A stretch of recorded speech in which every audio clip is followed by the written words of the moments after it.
Poisonrana. Hello. Hello. Braden Herrington here with Davie Portman for Poisonrana Live. You found us in whatever podcast app you're using right now. Maybe it's Apple Podcasts. Maybe it's Spotify. Hey, hit that download and hit that subscribe. But it's Sunday, June 7th, 2:05 p.m., which means we are live on youtube.com/@PoisonRanaPod. Hello, YouTube room. How are we doing? hello, all the frogs, all the friends out there. Today, we're going to talk about some wrestling. We're going to talk about some pro wrestling, everything going on in the world of pro wrestling. We got kings and queens of the ring towards the Night of Champions. We got a queen returning on Wednesday night in Dynamite. CEO, yes. Exactly. A lot of things happening, and we're going to talk all about it. But again, thanks for joining us here. It's Sunday. It's June. Happy summer, wherever you are. Maybe it's cold where you are, but still happy summer. And how are you doing today? Pretty good. Yeah, a little tired. Had a big one last night.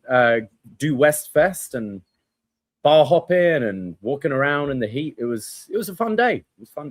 It was a pretty crazy weekend for Toronto. I know it's still going on today, but I know the World Cup is coming. But every other weekend or something in our great city, there's some sort of street fest. This week is Do West Fest, formerly known as Dundas West Fest, and it gets absolutely insane, especially the Friday, Saturday night. So there was so much going on, lots of bands and DJs and street parties and fire breathers and all sorts of craziness. Like this felt like a true start of the like Toronto summers. Like we're back outside, you know?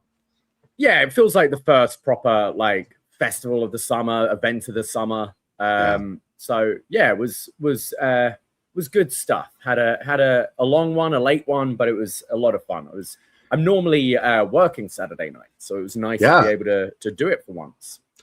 We it's crazy when everyone's phone stops working. Like there's just thousands and thousands of people all on the street in like street parties simultaneously, DJ here, DJ there, band there, like everything's going crazy, and everyone's phone, like the connection stops. So like trying to coordinate with people, okay, I'm here and here. It's like you just got to wing it. And I showed up, and our friends, your roommate, Goldie Graham, happened to go into a 7-Eleven to buy some cans. And he just was like, hey, Brain's not here yet. Maybe I'll just buy him a few Twisted Teas just in case.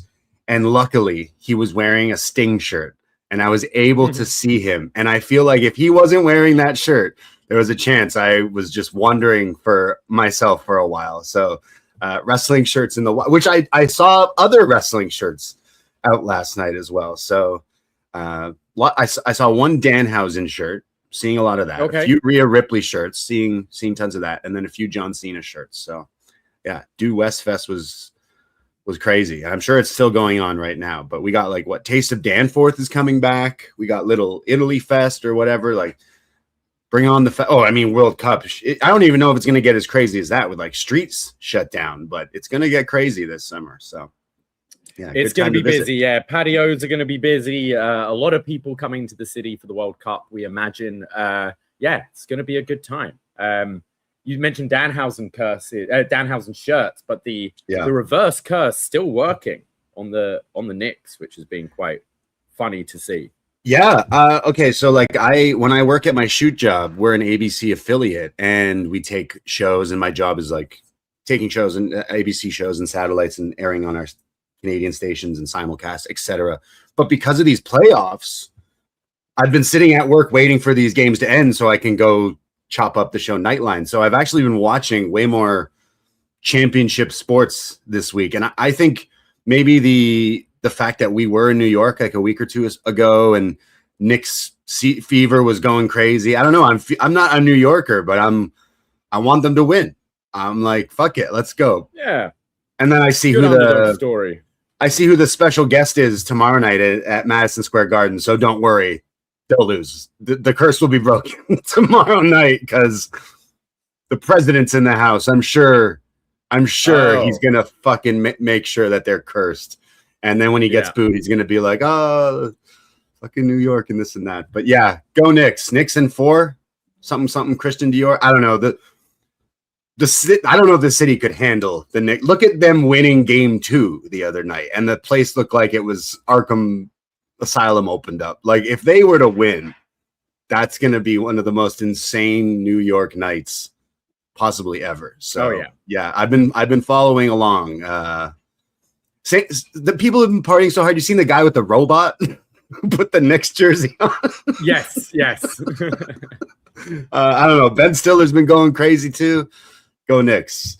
And then I saw Danhausen cursed the Hurricanes yesterday, and then they lost. So the curse is real. Really? Curse is real. Like this. Yeah, this is pretty crazy. We had, what was it? There were a few World Cups ago. There was like a manatee or something that was predicting the winners. Okay. Like would just like touch a ball and that team would always win. With that, are you talking about the president? Yeah. No, was it a manatee? It was something like that. It kept on predicting these games correctly. And this year we have Danhausen in the playoffs, cursing. I mean, he I don't know. I was kind of rooting for the Hurricanes. Maybe Danhausen's a big fan of the Vegas Knights. I think he's just a big fan of money, which he tweets about, which I like that gimmick. Is he just tweets about he curses as long as the money's right, he'll throw those curses around, and it's so far human monies. Yeah, it so far is working. So I'm assuming he uncursed the Knicks, and since then they've been on this streak, right? So hey, maybe they go all the way. So I mean, has anyone seen Danhausen and Timothy Chalamet at the same place at the same time? You think it's the same person? Is it a coincidence? He's been at every game and uncursed them. Just saying. Oh, maybe he doesn't have many tattoos on his sleeves, but yeah, still. Anyways, go Knicks. Real sports. We'll see what happens tomorrow night. And if you're in New York, Godspeed. Like whether win or lose, the city's going to be on fire this week. Yeah. So be careful out there. Be safe. Got that plus the World Cup in the city as well. Like it's going to be pretty mental there. But New York's prepared for it. New York's always prepared for people and stuff. I don't know if they don't look like they are. The thing about, like, remember WrestleMania 35, MetLife, where we were lucky enough that one of your friends allowed us to get in the back of his car. But FIFA and the city of New York, or the state, I guess, of Jersey, because it's not in New York, but they've been putting out a lot of warnings being like, hey, reminder, you can't walk to this stadium. You have to drive or take the train into it. And a lot of people are like, what? Why would you do that? Why would you make a stadium only accessible by that? And people are finding out that that's just ridiculous. So like here in Toronto, the stadium's right down here, that it's walking distance, of course. But well, most European football stadiums are like in the city. You know, it's not like in the States where a New York team is actually playing in New Jersey and that kind of stuff. But it is a mission to get to, and like all those thousands of people, like especially like Europeans like to walk. They don't want to necessarily have to, especially like if you're going to the World Cup, you're going to want some drinks and stuff. You're not going to want to drive there. Just make sure you don't close the gates like in Queens. We heard the horror stories of not only just online, but then actual friends at WrestleMania 35. And then kind of the same thing with what just happened at the Arthur Ashe compound or whatever with Double or Nothing. So yeah, I could imagine some of these stadium games when they let out, like it's going to be pretty chaotic, but yeah, Godspeed to wherever this World Cup kicks off pretty soon. We have a Canada game, right? This week kicks off on Thursday and then Canada on Friday. Wow. So there you go. Support whatever. You see how they said no water bottles allowed, and then quickly we're like, oh, okay, actually, we're sorry. So there, you can bring water into this thing. That was the whole thing this week of like people were so upset that you couldn't bring water, and I'm like, but you can. Oh wait, how much is a bottle of water? Oh, right, yeah, true, yeah, like $10, $11 Dasani, Yeah, which by the way, if Dasani is the only water, that's not even water. That's just like chemicals. Oh, it's right? horrible. I would rate Dasani as the worst water. That's not even water. I find Dasani and Aquafina are pretty terrible. I'd probably drink Aquafina over. I like an Evian. Yeah. I like a Smart. I like a Fiji. But yeah, Dasani's not. They say Fiji isn't as good for you either, but I don't know. Something about drinking out of that bottle makes it the best water to me. So because it's square, right? I don't know what it is. Hey, you know, when you drink out of a plastic cup or a glass, like there's differences when you know. Yeah. But still, stay hydrated, and now you can bring water into the World Cup games. So, yeah. Well, it is tournament season. Apparently, we've got the World Cup starting. We've got King of the Ring, Queen of the Ring, and the Owen Cup. So, tournament's going crazy. I am surprised that they none of the I mean, I know we've got the Owen right now, but I'm surprised that maybe an NXT didn't try a World Cup style tournament. I think this would be a great time to do it. Do some, NXT, AAA, Evolve, LFG, little round robin World Cup tournament to build for Great American Bash or something. I think that's kind of a bit of a missed opportunity there. I've always said we should have more round robin tournaments in wrestling. I think it fills TV way better than just these quick King of the Ring, which is quarter semis, finals, and it's done in 2 weeks. Well, could they call it a World Cup, or would FIFA come after them? If you just said World Cup's fine, because you have a Rugby World Cup, you have right. I don't think World Cup is trademarked, but because I think you could do it with your different nationalities. We've got all these different nationalities. They've sort of been doing it on the Speed Championship where we've seen the flags, but I don't know. I think they could have had some fun with that. That was their attempt for sure, right? The last few weeks of NXT, they have done the international speed tournament, and then you had Axiom on TV, and they were straight up talking about the FIFA World Cup. So I think that was their attempt at it, but such a low bar of that's the speed tournament on NXT, right? I think back to the 2000s or mid to late 2000s when I was watching TNA wrestling, and they would do the X Division Cup, and that's where recently we did a best match ever Tanahashi, and I think I shouted out that AJ and him fought in some sort of Japan versus US matchup, and they would always do this World Cup where they'd have stars from Japan or Mexico, and they treated it kind of like a world international thing. So it is doable, considering WWE in the last 5 to 10 years, they really do have a wider net of stars from other places, Japan, Mexico, America, Canada. So there is actually an opportunity. You're right. There could have been a window there. I mean, they still could, but I guess King of the Ring, Queen of the Ring is closest enough to a tournament, but you could easily shoehorn in some sort of World Cup tournament or match or something that would, I think, easily pick up some audiences. People be into that, right? There's so many different wrestlers from so many different countries. Just mention Axiom, right? Where's that kid from? Spain? He's Spain. Yeah. Right? I mean, UK, there's a bunch of Mexicans, you got Brits, you got Irish, you got you could do loads. America, obviously. So we need the World Cup of wrestling. It's what we need. I think the problem is it's a lot of wrestling fans just wouldn't be able to get their heads around the points thing. Right. They tried it, didn't they? They did the cruiserweight tournament a few years ago. That Santos won when that was round robin style, G1, two, 3 for a win, 1 for a draw, 0 for a loss, and people get confused. And I think there are only about 4 people in that tournament. Yeah. I feel like the tournaments this year, we're going to talk about King of the Ring and the Owen Hart.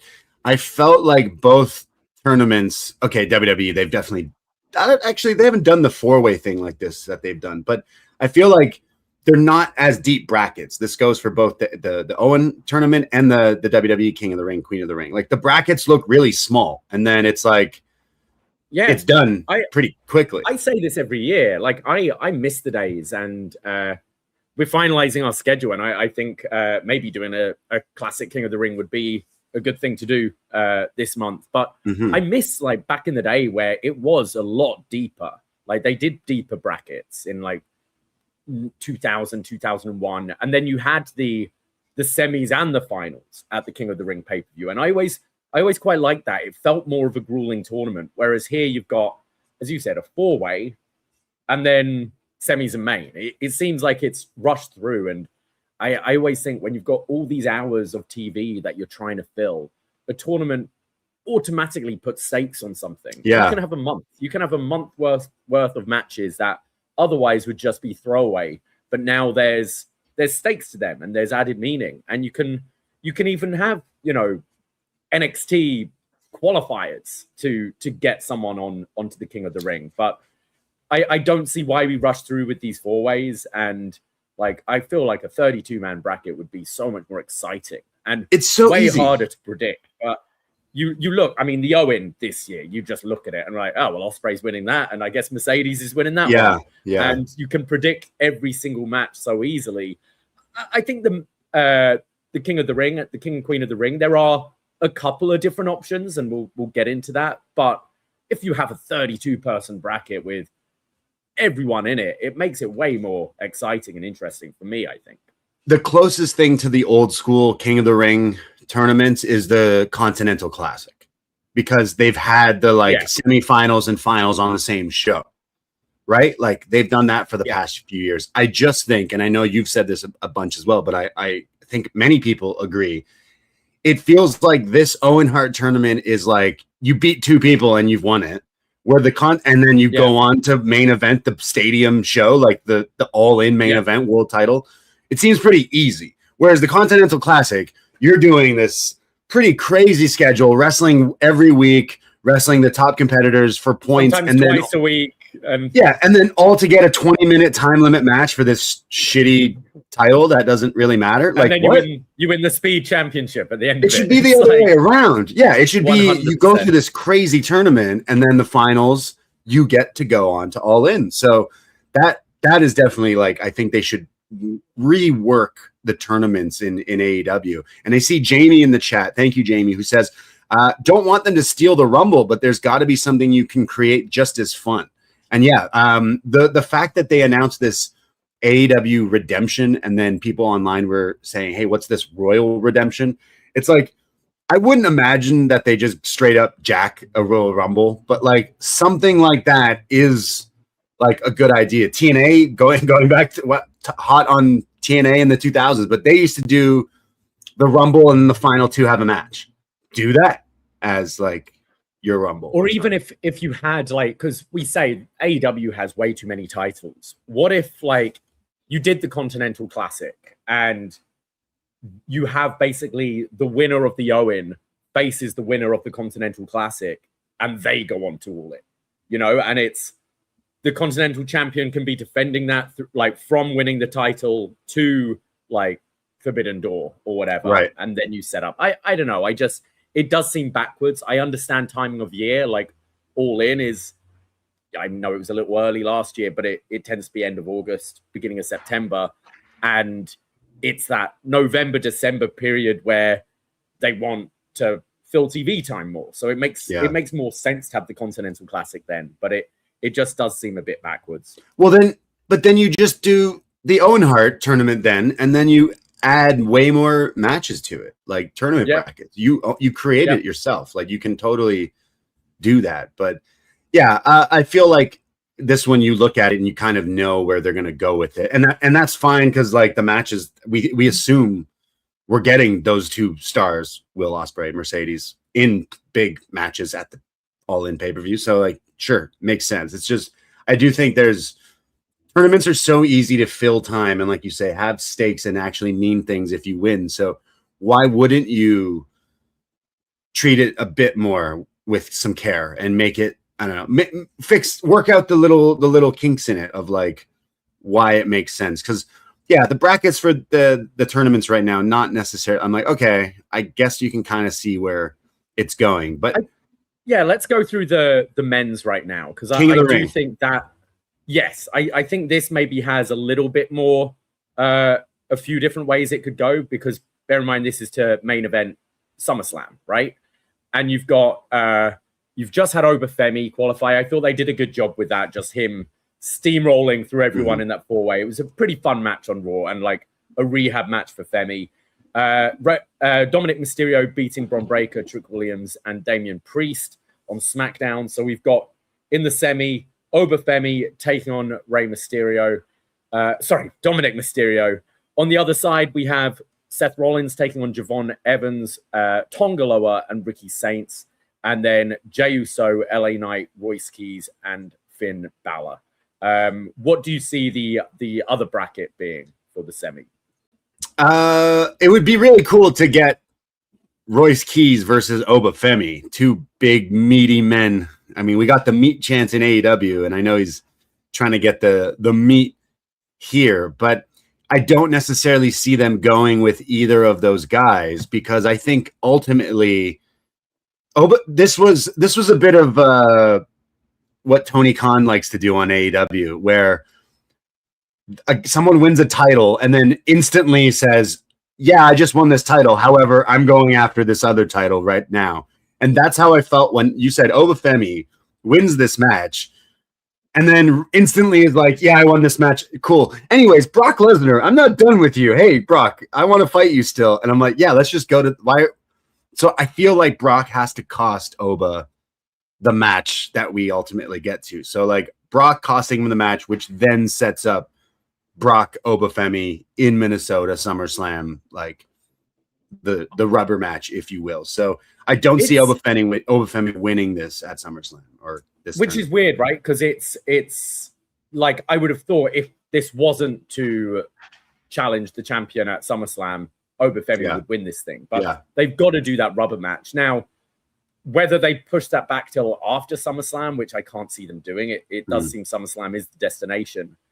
But does Femi lose in the finals, or does he potentially lose to Dom? You know, some Judgment Day bullshit or whatever to cost Femi. Like, I mean, is that something you could do? Like, Dom is someone I could potentially see moving forward.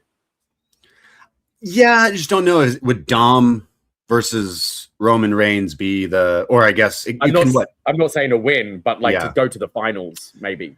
I do think Brock Lesnar is going to do some shenanigans and cost Oba the match, no matter if it's against Dom or if it's a bit later on. So I'm not sure about that. But if you're saying the winner of this thing goes on to face a champion at SummerSlam, really, it comes down to one man. And it's Tonga Loa. He's going to win the whole thing and face Cody. No, I think are we going to go back to Seth? Is that you're just looking at the board right now. It's not the best looking bracket. And that's the only one that screams main event. But at the same time, like that, we beat that. I feel like we've done Seth versus everyone already beat to death. So I don't know. Yeah, I don't know. I think Seth is maybe the obvious choice, but you did have that. You did have those two segments from Clash in Italy and Raw where, first of all, it was Roman and the Bloodline walking past Cody, and then on Raw when they replayed that bit, it's Roman saying to Jey, like, there are two heads of the table. Like, you've already tasted this title, you should go and taste the other title. So putting that out there, that's a potential match as well, which I would rather see Seth Rollins versus Roman Reigns than Jey Uso versus Cody Rhodes. But the fact that they've teased that and put that out there, that is an option they could go to. So I do see Jey Uso advancing in his four-way, which is a shame because I'm looking at that bracket and I'm like, I'd like to see LA Knight have a chance. Royce Keys is new and they're putting some steam behind. Finn Balor's just moved to SmackDown, so they're giving him a bit of a freshen up. So I actually find Jey Uso the least interesting of that bracket, but the fact that they did that little angle is potentially teasing that. So yeah, I see. I guess Seth versus Oba with a Brock interference maybe at Night of Champions, but I'm not really sure with this one. I understand the Jey Uso thing too, like that backstage thing, which was funny because he's like, hey, Jey, maybe you should go after Cody's title. And then Jimmy's just standing there like, what am I, fucking chopped liver? Just like sitting there. I think he's accepted his role now. Like, all right, I guess. He's getting a paycheck. And then Jey goes to walk off and then Jimmy goes to follow him. And Roman's like, no, you stay with me. I need you. It's like, okay. I guess you could go that route, but I think that ship has sailed. With Jey Uso. Completely do. Like, yeah, I just completely do.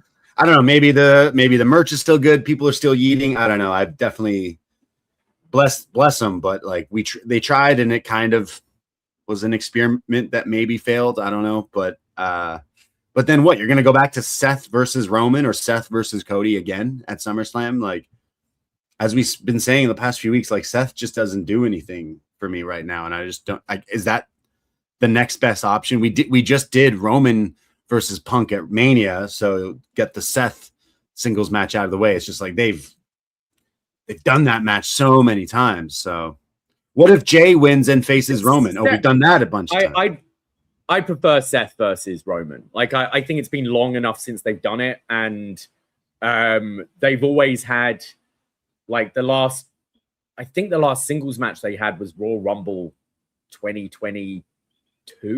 It was something like that, and you had Roman cheat to win. So right.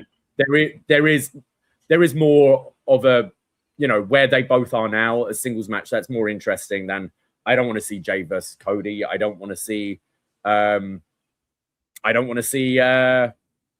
Jey versus Roman either. So I guess Seth, unless you put this Brock thing on hold and you do Oba versus Roman, or do you do Oba doing double duty and doing both nights? He faces Roman on the first night and Brock on the second night, defending the title or something like that, and just go all in on Oba Femi.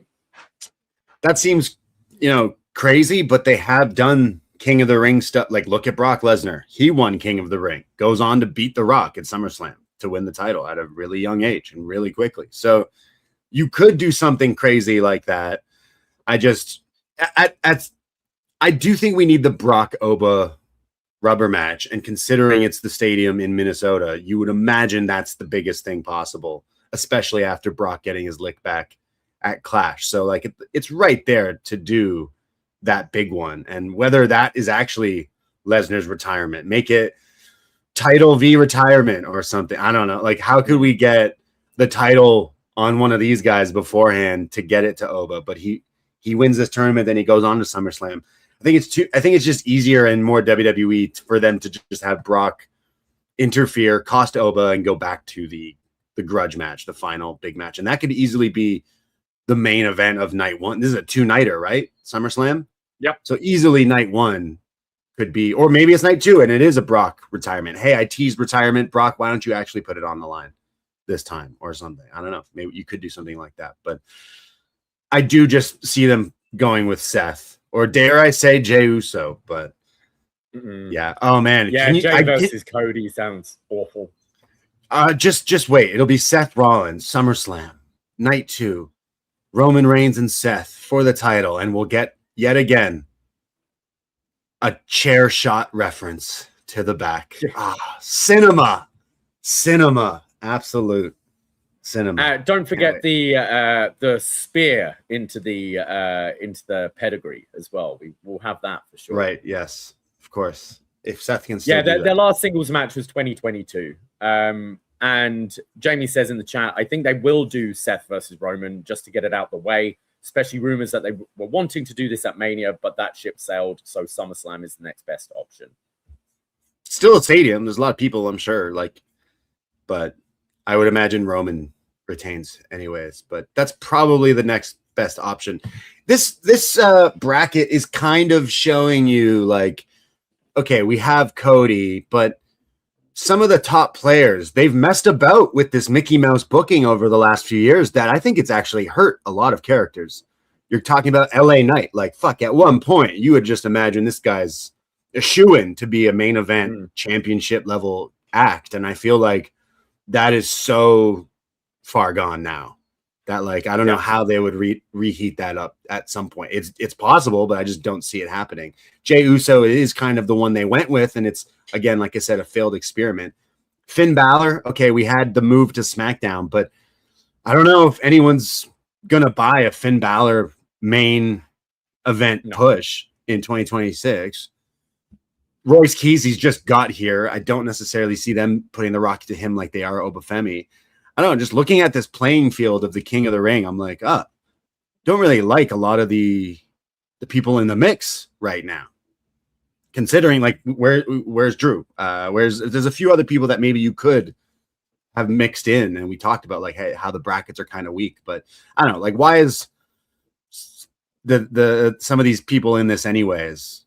It's like I think it's stronger than the Owen.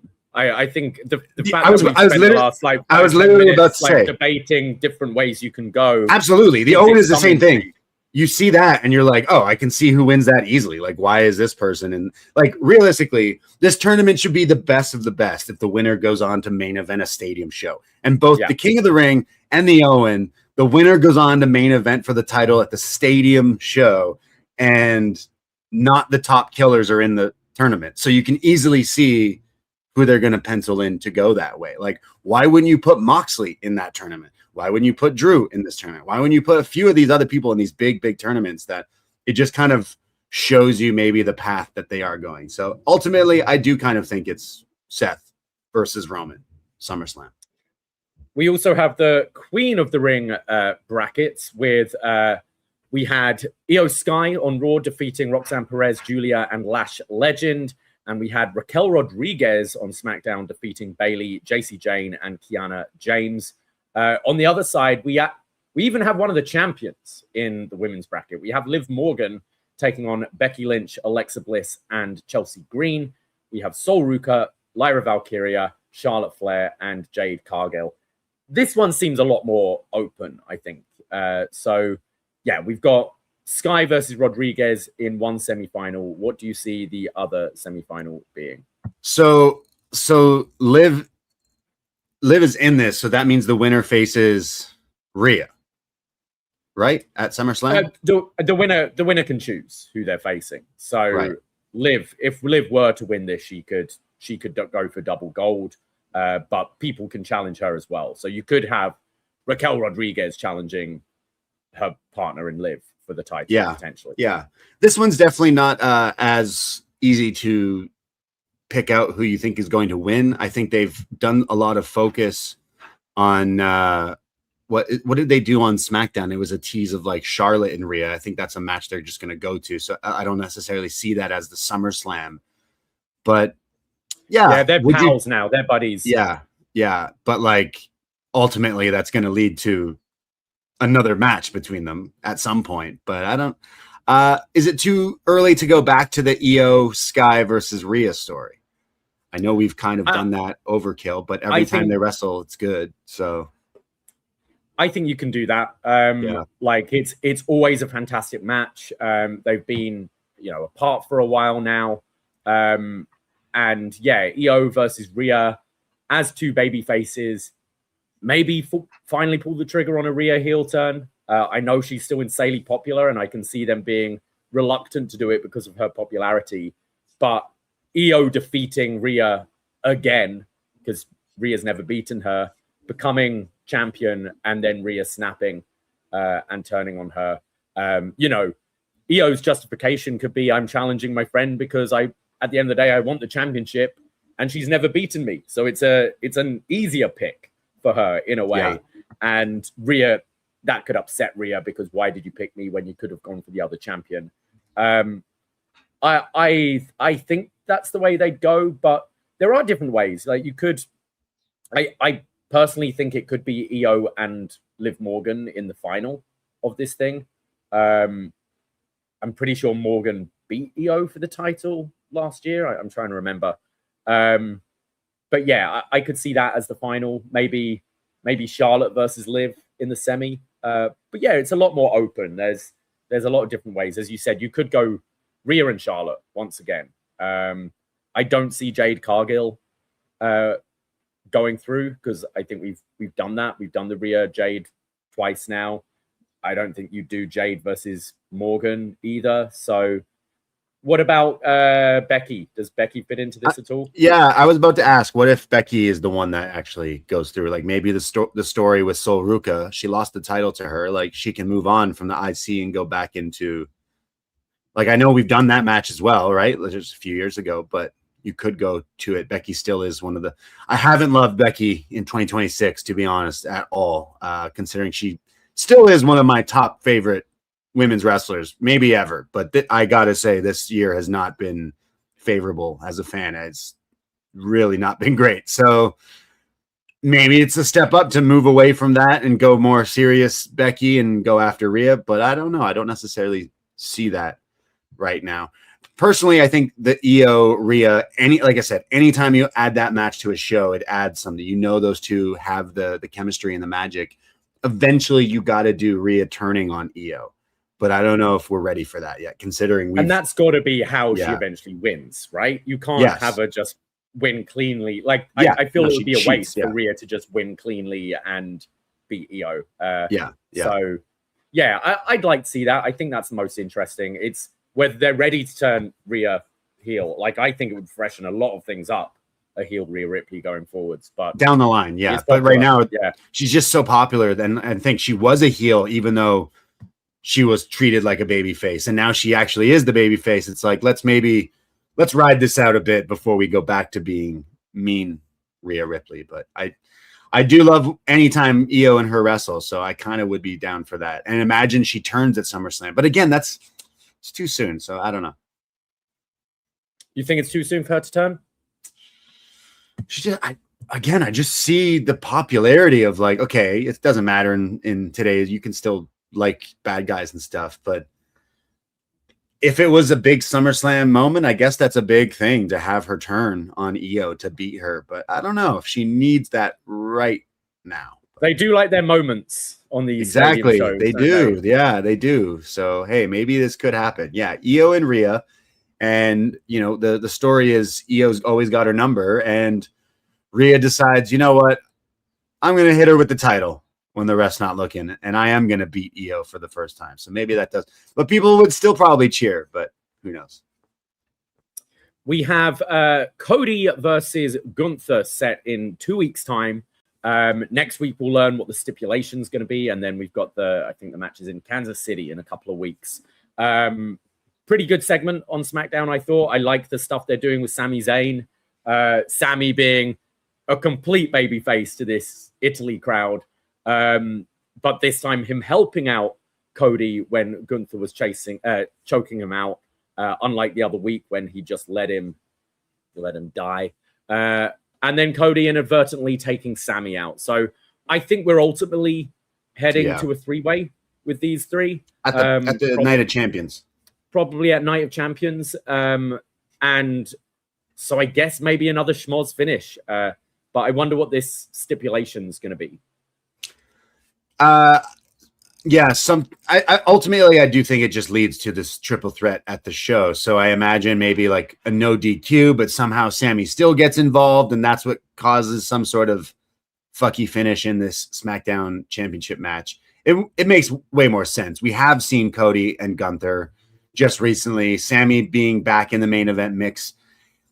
I don't like this character of Sami Zayn. I love Sami Zayn, one of my favorites. Don't get me wrong. I just don't This is my least favorite version of him right now. I know that he's back in the title mix, so it's like cool that he's back in this. I think he elevated Trick in that program in the last few months to some crazy heights, but I don't ever buy him winning this title here in this storyline. And I just feel like, when can we go back to like the Sami that we all love? And I feel like that's not going to happen for quite a while, considering WrestleMania season is almost a year away. So like, I do think that's when you turn him babyface and reheat him up and do the, dare I say, the boy who cried wolf for the title again. But I can't say I'm liking this. Like some of the best wrestling characters are when they are an extension of themselves and they turn themselves up to like 11. And I feel like Sami Zayn, bless him, he must be hella annoying in real life, because I feel like this character is just him turned up to 11. He's whining and complaining, and it's not my favorite thing to watch. So it's kind of paralleling what I said about Becky. Like, usually I love everything they do, and I think just this year, these two heel characters it doesn't hit for me personally. And I don't know what it is about it, but I cannot get interested into this character of Sami right now. And it was the Trick thing that there were some funny moments, but I don't know, something about it. I'm not into it. I'm not buying it. I'm completely the opposite. I think this is a great move for Sami. I think his babyface thing had worn thin. I didn't like him as the conspiracy theory comedy jobber. Yeah. Like he had some good stuff, but he was a joke for quite a while until they broke him out as a babyface with the bloodline thing. I think they needed to freshen his character up. And you're already seeing, like, from this Italy crowd, turning him heel is starting to make him more popular. I think he's always really believable in these segments. I think he's kind of justified with a lot of his gripes. And yeah, it is. It's the whining that it is getting to people. But I think I think him and Cody are some of the best actors on the roster. So I've kind of liked their tension that's been building over the last few months. But you're saying you love this. What is the thing that you said he's changed his character and you love it? Like what is it that's changed? To me, his character is he complains. So like that's because he's believable. He's believable. So much of WWE is goofy, it's cartoon, it's shallow, and I think this character has depth.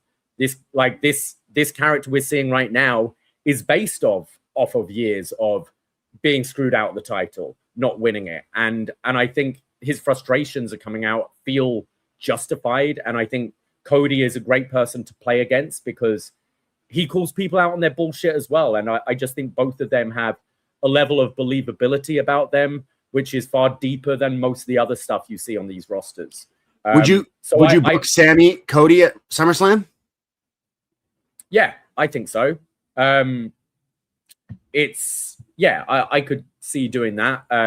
I agree with you. I don't think Sami should win it until he's a babyface again. But I think this has been a needed freshen up of his character.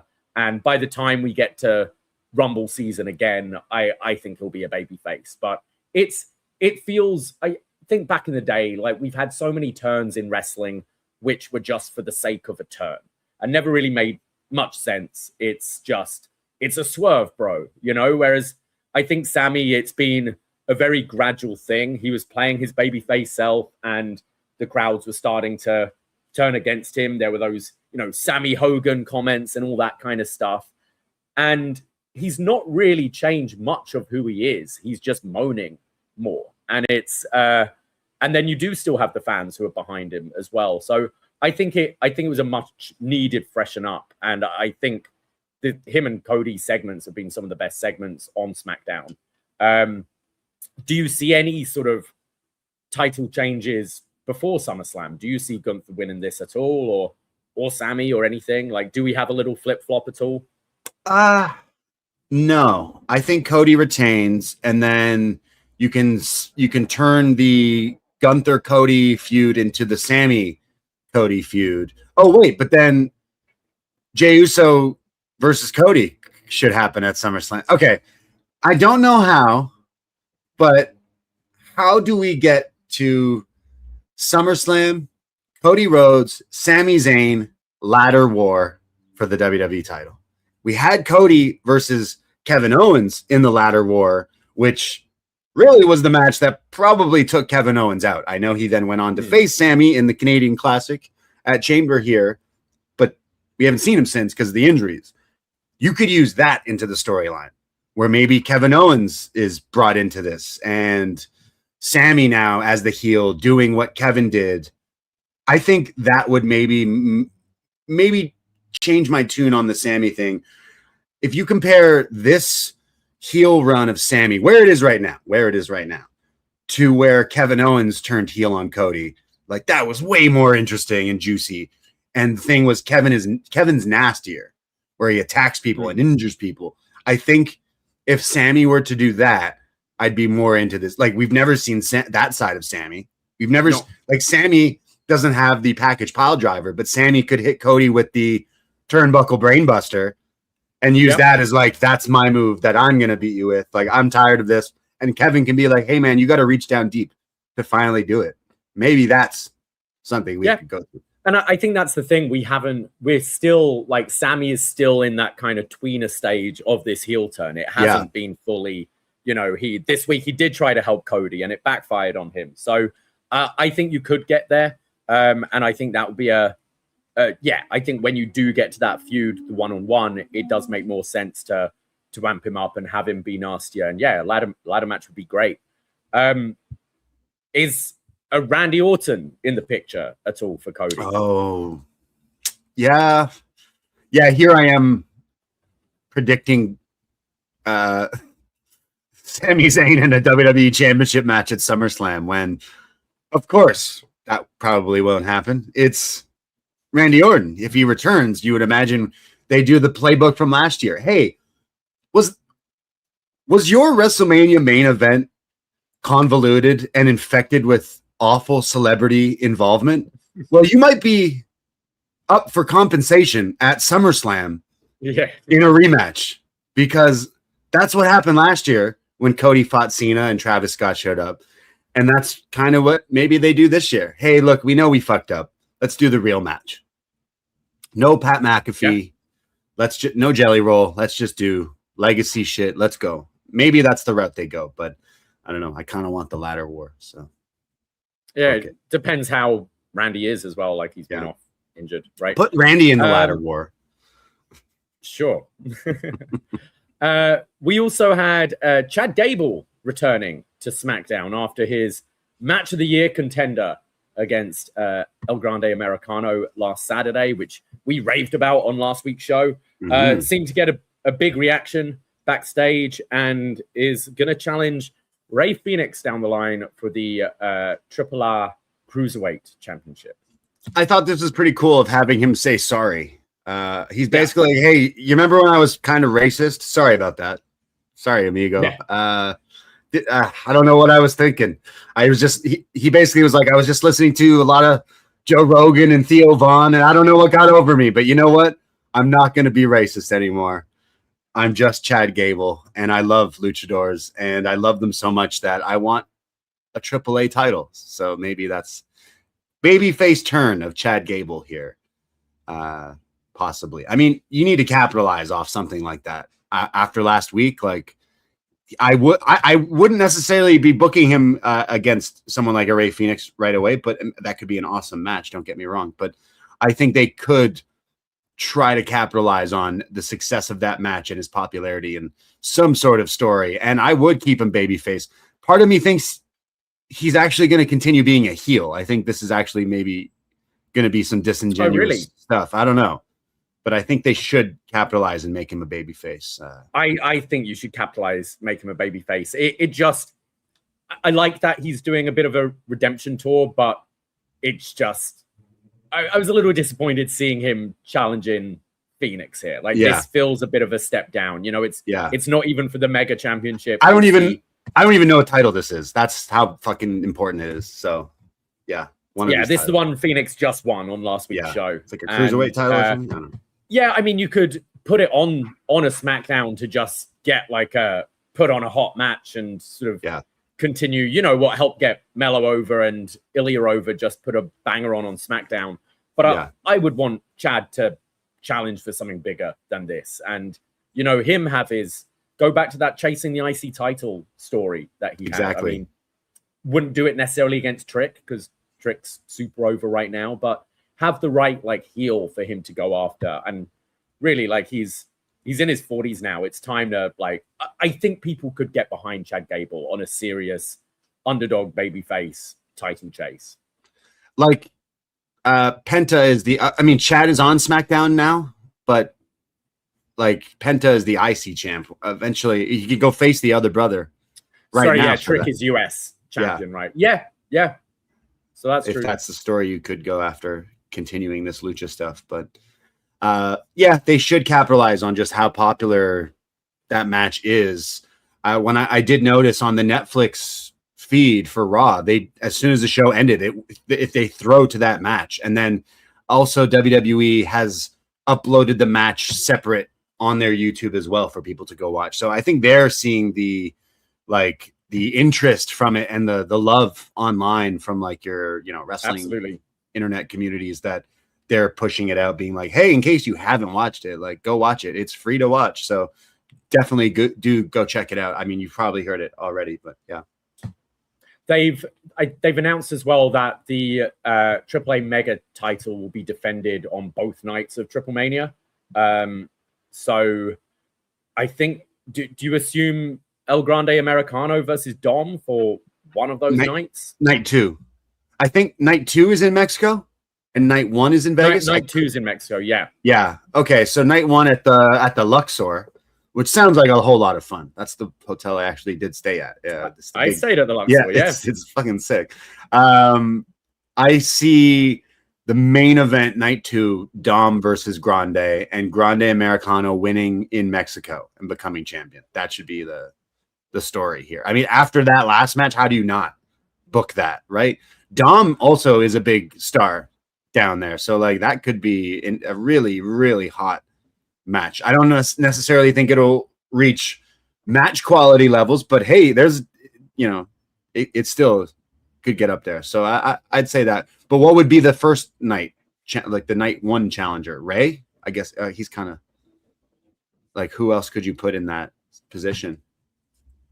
Yeah, I wouldn't do Rey Mysterio versus Dom until it's like not at the Luxor again. Yeah, I mean, I don't know. Like, I was wondering whether you somehow get Chad Gable in this somehow as well. It's a shame. It's like, in a way, it's a shame he's on SmackDown, because I think Chad Gable versus Dominic Mysterio would be a pretty good feud. And Dom's not doing a whole lot right now. I mean, he's in this King of the Ring tournament, but he's kind of been floating around. And I think now Chad's got this respect of the Luchadors and finds Dominic disrespectful to the Luchadors, the way he calls himself the King of the Luchadors, the best of all time. I think that's kind of a good natural match to go to if you want to, like, Dom's such a over heel, right? Mm-hmm. So I think that would be a good direction to go, but currently on separate brands. Yeah, I don't know what you do night 1, whether it's just a Dr. Wagner Jr. or whoever. Like, I'm shocked. I mean, I thought for sure you were going to say your boy Pagano going for the World Mega Championship. He's gonna finish his beef with grudge match, Clown, right? Triple Mania. It's the grudge match for sure. You think one of them's losing their masks? Mm-hmm. Clown rules match. Yeah, something like that, right? Wow. The face paint, the mohawk, something like that. Yeah. Oh yeah, he wears face paint, and the other guy wears like the latex like clown mask, right? Yeah. His face paint usually wears off anyway, so I guess you can't really do a mask versus mask, but yeah. Wow. I would book Dom versus Grande night 2 in Mexico and have him win. But night 1, I guess you could just throw in kind of anyone. And I feel like night 2 is the real pay-per-view, and night 1, like, I could be wrong and they load up both, but still, like, the one in Mexico is the real one, right? Like, I think so. Yeah. Yeah. But it's cool that they're doing these, trying to make it bigger in the States as well. But, and yeah, it'll be, I mean, night 1 as well in the Luxor. I think it's only about 1,000 seats. So you're going to save your big stuff for night 2. Yeah. This is where Carrot Top and Mind Freak perform usually every night. Okay. Yeah, they're still there. We also had on Raw, Jacob Fatu finally acknowledged Roman and is in the bloodline. I know you. Wow. I can't believe it. Finally, this happened. Are you shocked that he acknowledged him? I mean, it's a bit of a weird story, because I just feel like Roman's a babyface right now, but he's still just a heel. He's the same character he was. That's okay. Right? Like, which I don't mind, but I don't know if we've seen this story, and I don't necessarily want to see Jacob Fatu as a sympathetic character. I think it lessens him. I think it worked for a Jey Uso. It worked for a Sami Zayn. Jacob, I kind of just want to see him fuck up people. It's so having him as like the sympathetic follower in the bloodline, I don't know if it really works for me. Yeah, it's kind of weird. I'm sure they can bounce him back and put him. It's just kind of weird considering his character is pretty like anti-authority and does what he wants and radical and all that. But and he's already done this story with Solo as well, so it just feels repetitive. They've done this story already? What do you mean they've done this story? I saw one of the best tweets ever shout out at Alan_cheap shot, who is always posting some fantastic stuff in the world of wrestling and old school wrestling stuff. If you don't follow this guy, go check him out on Twitter. Oh, he's great. But he posted this tweet that made me feel justified. So I'm going to read this out here because the last few weeks, I feel like I've been taking crazy pills when I say, how long has this bloodline feud been going on? At Alan_cheapshot tweeted this out the other day, and I got a kick out of it. It got some love online, but he said, the WWE bloodline story is at 1,789 days. Now, mind you, this was from 5 days ago. So really it's at 1,794 days right now and counting. Things that this has outlasted: the Attitude Era, counting at 1,230 days from late 97 to WrestleMania 17, which you think is the season or series finale of the Attitude Era. Yeah. World War I, which was 1,568 days. He goes on. The Beatles, global Beatlemania was only 929 days, which means this fucking bloodline thing is technically going on longer than that. Fucking crazy. He continues that, like, the NWO storyline wasn't even this long. The bloodline has officially beaten the NWO, like, length of how long that went on for. So I just found that completely interesting because, on a week where the story was, hey, Jacob, acknowledge me. It's like, oh my God. So I looked up, when did the bloodline, hey, Google, when did the bloodline story start? I think my Google is actually July 2021. Yeah. Wow. Hey, Google, stop. Thank you, Google. Yeah, that's just crazy. So I am so over this. And I felt like it's not even that. Like, you can have the story go on forever. Look, like, stables and stories go on in forever in movies and TV shows. Don't get me wrong. And it makes money. That's even more important than, like, why would you kill it off? I just think if you were to watch back, like, week to week of all the bloodline storylines or SmackDown segments or Raw segments, whatever have you, it is the same thing every week. Roman doing some weird thing with his jaw, thinks he's Robert De Niro, and then someone comes out, acknowledge me? No, I don't want to acknowledge you. Well, we're going to have a match. Oh, there was a fucky finish. Well, we better do tribal combat. And then, acknowledge.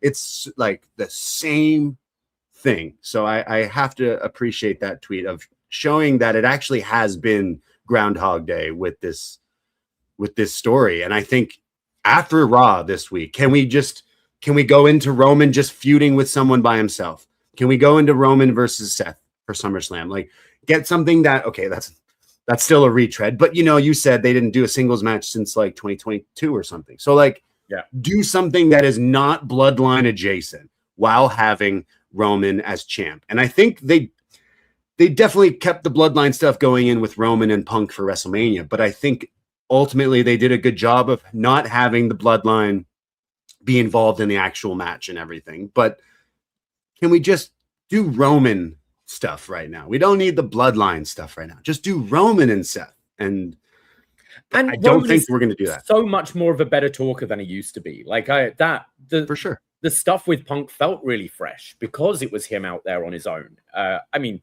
Usos were involved some weeks, but for the most part, it was him and Punk going at it. And it felt fresh and rejuvenated and interesting. And then it's just going back to the well. That is such an understatement of, like, going back to the same thing. And again, I acknowledge that this is, a popular storyline that those years ago, all those days ago, like I said, really did help get fans back into wrestling or people watching. I totally get that. It's just, we're doing the copy paste like a bit too much that it's literally that is copy paste. And when Triple H is outright, or all these people have outright admitted using AI and this and that, it does make me question, like, are you guys just using the same thing? Are you guys cross-referencing that you might be doing a little copy pasta on your scripts? Because it's just a little crazy that it continues on. So the one thing I will say, this King of the Ring, if we do go to Seth, that would be a great go back to that. Let's go back to Shield lore and let go of the bloodline lore for right now. But I acknowledge you, Roman Reigns. Speaking of CM Punk, the guy who says he's there every week, he's a working champion, has been off since WrestleMania. Do you see him at SummerSlam? And that's another potential match for Cody. Or if not Cody, what kind of match do you see Punk doing at SummerSlam? I would imagine they hold off on CM Punk and Cody Rhodes, considering that's the biggest match that you could do in WWE that we haven't done right now. Like, that is probably the biggest match now. Considering we just did Roman and Punk, I would say that it's Punk Cody is the biggest one that would definitely get fans' attention. With WrestleMania next year, is that the main event? Or like you said, would you go to SummerSlam? We just predicted or joked about Cody maybe facing Sami, Cody maybe facing the winner of the King of the Ring, Cody maybe facing Randy Orton. Like, there's so many different people that I don't know if Punk right now would be the thing. But Punk coming back, if it's not for championship gold, what would Punk's story? It's like the redemption of I lost at Mania, and that's the story. And then he's got to go and feud with someone else. So I don't know who that someone else would be. I mean, I think Sami Zayn would be a good option. A heel Sami and bring up some of their past and stuff could be good. And I think on the mic could be an interesting thing. But I feel one of them is having the Cody match, whether it's Punk or whether it is Sami. I don't know. What other options are there for Punk? He feuded with Roman, he came back. You could have Jacob Fatu feud with Punk. I don't know. Like, he would come back and the story would be redemption, and then someone costs him that, and that's what spirals into a feud. There's no one that jumps off the page right away of like that screams like, oh, I can't wait for okay, I'll just ask that question to you, and then maybe we can spitball off that.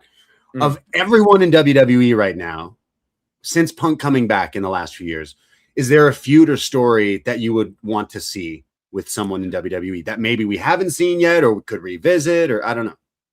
I often think with Punk, it's the promo segments that build up to the pay-per-view that are most interesting. So I would say, like, the people, I don't want to see a Seth feud again. I don't want to see a Drew feud again. We've done that so many times. I think you can go back to Roman at some point, and I think that will feel big, but I don't think you do that right away. No. So I'd say, looking at the other talkers, I'd go Punk Cody, Punk Kevin Owens when he's hopefully, if he ever comes back, if he's healthy enough. Yeah. I think a Kevin Owens Punk feud would be great. I just mentioned Sami, I think would be really good. And on a lesser extent, maybe for not a SummerSlam, but a smaller pay-per-view, I think an LA Knight feud would be really good, because I'd like to see those two go at it on the mic as well.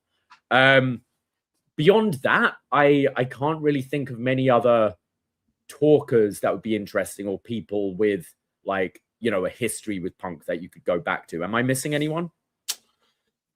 Yeah, my brain was like, there's got to be wrestlers that were there. I don't know. A lot of people who were there when he left aren't really here anymore, other than the people that we have gone into the feuds already, so like Seth and Roman and stuff. So I'm not sure. Obviously, Kevin Owens and Punk is the feud that comes to mind, but he's not active right now. And we don't know if we'll ever see Kevin Owens again, really, wrestling, which is a shame. So get better soon, Kevin Owens. Fight, Owens, fight. But I can't think of like big promo people in WWE right now outside of who we've just said. So Trick Williams, and CM Punk. Trick Williams at some point, Ricky Saints isn't on that level yet, but that's something you could revisit. And not yet, I think Punk would want to do. Obviously, they didn't finish their feud in AEW. True. Right. So that's something you could do, but Ricky isn't there at the moment. Ethan Page, right? He's someone that could talk again. Page? That was what I think would be a good story that would help elevate Ethan Page, because he's such a good talker that he could, give a Punk a run for his money. So That would be something. I just don't not necessarily a SummerSlam match yet, though, is it? Yeah. If it was SummerSlam in the Hammer at Tim Hortons Field, then like, Hamilton would show up for Ethan Page, but I don't think we're quite there yet. But have you seen the photos of CM Punk? Looking swole. Oh yeah. What's going on there? Looking very big. Yeah. It's huge. Well, he's had some time off, a lot of time to get in the gym. And then Tate Wilder taking exception to it, right? And calling him out. They do look like the same person. They look very similar. Yeah. They both look like Florida Georgia Line if they had cut their hair. I don't know if that makes sense. We're talking about Ryan Nemeth if you don't listen to Up Next. Ryan Nemeth, he had beef with Punk, right? In AEW and something, basically was tweeting, vague posting about people who claim they live a clean life, who maybe don't practice what straight they edge, preach. who clearly are taking PEDs and stuff. But I don't know, but isn't he like a TNA tag team champion at the moment? Yeah, apparently Punk derailed his career, so he's not on TV anymore yet. I believe he's on Impact every single week, so I don't know. But if a tree falls in the forest, something like that, yeah. I don't know. CM Punk already told us that he doesn't practice what he preaches, so I don't know. Not saying Also, it's wrestling. This isn't like real sports, like as much as I joke that it is. I don't necessarily like these. This is an aesthetically pleasing type of entertainment, right? So like, guys want to look jack. Hey, get jack. Just as long as you're not hurting yourself and doing bad stuff. Like, I don't know. Do it with medical professionals leading you through. I'm not saying people are out there doing roids, but for the most part, when we talk to people in our lives, like. Sorry, can you wait? Did you just say that they just should? Yeah. Okay. All right. I was trying to beat around the bush. I'm not saying black market stuff, but like if you talk to a doctor and you get legally prescribed ones, why not? You're not running, you're not racing. It's a aesthetic sport, right? Look.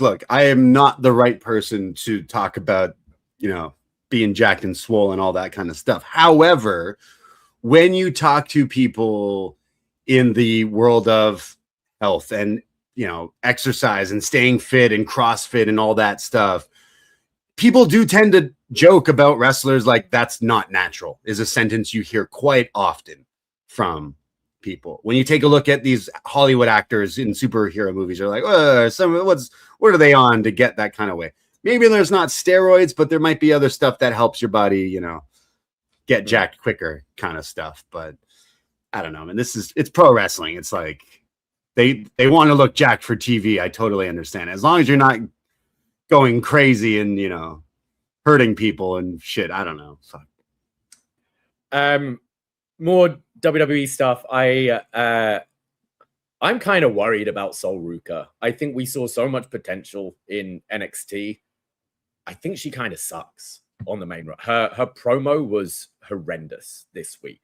And we've said before about being too chill and just, it felt so basic and underwhelming. And her wrestling hasn't really been hitting. So I'm kind of a little concerned about Sol Ruka's. I know she's got the IC title right now, but a little concerned of her run so far. Yeah. Loved her in NXT. Like definitely you saw some of the stuff that she could do, but I don't know. The since coming to the main roster, it's been a little rocky. You had the feud with Becky. She won ultimately, so she's a champion. So like, hey, good for her. She's made it to a mountaintop in WWE, but I also did not like that promo. I thought it kind of exposed her. And I think that's a drum we've been beating for a while, even when she was in NXT for the last year, that anytime she was thrown into the deep end promo wise, it looked like she couldn't surf. And I thought that as well with this promo of like, okay, wait, she's just going to go out there and cut a promo. I was like, that's not her strong suit, but maybe that's what you need to do to get those reps in. And unfortunately, I didn't think it was very good, but I wouldn't write her off. It's just like maybe they pulled her up too soon. Maybe we were focusing on soul snatchers instead of storytelling a little bit. And I think the soul snatcher itself, and again, is cool looking move, but after you've seen it once or twice and then you've seen her mess it up way too many times, I'm totally her hit over rate it. on the main roster has not been good with that move, you know, and then you pair that with not the best match with Becky and followed by this promo. I'm just at like, and you've got you've got your Kendall Grays waiting in the wings in NXT to come up. You've got your Lola Vices, your Kalani Jordans. You've got all these women. You've got a Jordan Grace who isn't being used. You have JC Jane who's thriving right now. I think there's a lot of real good women there, and I don't think this main roster run has been great for Soul so far. Yeah, no, I totally agree. I like her, and I think she can bounce back, but something's off with it. That maybe we jumped the gun too quickly to give her this push. But we'll see. I think eventually maybe turning her heel might be. I'm still holding out for that surfer turned Point Break bank robber gimmick that we're gonna get from Sol Ruca one day, but via con Dios. Some WWE adjacent news. Nick Khan says there were no changes to WrestleMania 40. Bullshit. Yeah, sorry. So he says it was the plan the whole time. Yeah, to get to Roman Cody. Always going to be the tag match. It's always going to be Roman Cody too. Just this go. I mean, you know, they had that documentary they put out. They had the Unreal stuff. Like take all that stuff with a grain of salt. But the narrative WWE have been telling in these real quote unquote documentaries is that wasn't the case. It was going to be Roman Rock, and Cody pointed at Roman after winning the Rumble and all of that stuff. So I don't know, just seems a weird thing to come out and say anyway. Like we're 2 years removed from that, and like why, like I don't really get why this was said or what to part believe. of me. Okay, like when it happened and Cody lost at WrestleMania 39, I think everyone was like, oh, you got to run this back. And then the story disappeared and then it came back. And I think when Cody pointed at him at the Rumble, you just assumed that's the route we're going. So I don't know. I think from WrestleMania 39, absolutely. They were like, we're going to run this back next year. But I think around January, when The Rock becomes available, they're like, oh, well, we kind of have to put that on the back burner and pull the trigger on this Roman Rock match when we can. Yeah. So he's saying we were never going to stray away from this. It was only story. I don't know. Maybe he is. Maybe they were working people of like, no, we're just going to tease that we're going to go to Rock Roman so that it gets Cody some more brownie points. I don't know. It's just funny that these few years later, he's like, no, that was the plan the whole time. And it's like, well, I don't like, there were some things that pointed that's not necessarily true, but I could see it either way. I think as well, I think we've seen it recently with TKO, but I think around that time, you could see a bit of a power play happening between Triple H and The Rock. And we've seen in, you know, text messages and things that have been released that Nick Khan sees Triple H as his guy, and that they seem very much on the same page creatively and with the direction of the company and that kind of stuff. So maybe there's both things can be true. Maybe in like Nick Khan and Triple H's head, this was always the plan. We were always going to go Cody Roman, and then Dwayne, you know, joins the board. TKO starts. Dwayne's throwing his weight around a little bit, pushes for the match. You get a bit of back and forth and tension behind Cody the scenes. crybabies, yeah. And eventually they reach this compromise, which is the tag and the night 2 main event. So maybe both things can sort of be true a little bit. I kind of like maybe this is more so where it was Rock who's like, why wouldn't we do the match then? And it's like, well, maybe we shouldn't because this and that. And I know. Hey, in the end, WrestleMania 40 going down as a classic. I know we were there. Oh, fantastic. Maybe a little biased, but like WrestleMania 40, one of the best. And that match, fantastic. Last 5 minutes of night 2 was they call it WrestleMania Endgame for a reason. Like it was special. Don't get me wrong, but it's just fun. The Rock has turned into Hulk Hogan, right? Of like, I don't even think he knows what is truthful anymore. Yeah. Of what he says. Like, I'll always have a love for The Rock, but I definitely, there's things about him that I'm like, I don't know about that. Some of the things he says that doesn't seem true. And the last few times he's been on WWE TV, it's been kind of weird. I think back to that Raw promo and then the NXT one, right? That was just very bizarre. Yeah. So, and then the Pat interview and stuff like that. Pat thing. Yeah. So I don't know. There's some sort of the story now. And also, but Nick Khan doesn't come across like as a great person with some of this stuff. I mean, today, what's going on with this, like these lawsuits and WWE this and all that stuff? Like, he doesn't necessarily come across as someone who might be telling all the truth either. But he's a businessman, yeah. But The Rock is, starring in movies directed by Scorsese and shit coming out. So like people seem to like his charm a bit more. So you mentioned we're all hoping that Brandon Thurston has travel insurance because he will not be going to Delaware to cover the court case, as the WWE Shareholders lawsuit has been cancelled. And as of recording, I don't believe it's been confirmed if there's been a settlement that's happened or the reasoning for this cancellation, but it has been cancelled. So what does it all mean? I assume a settlement's right.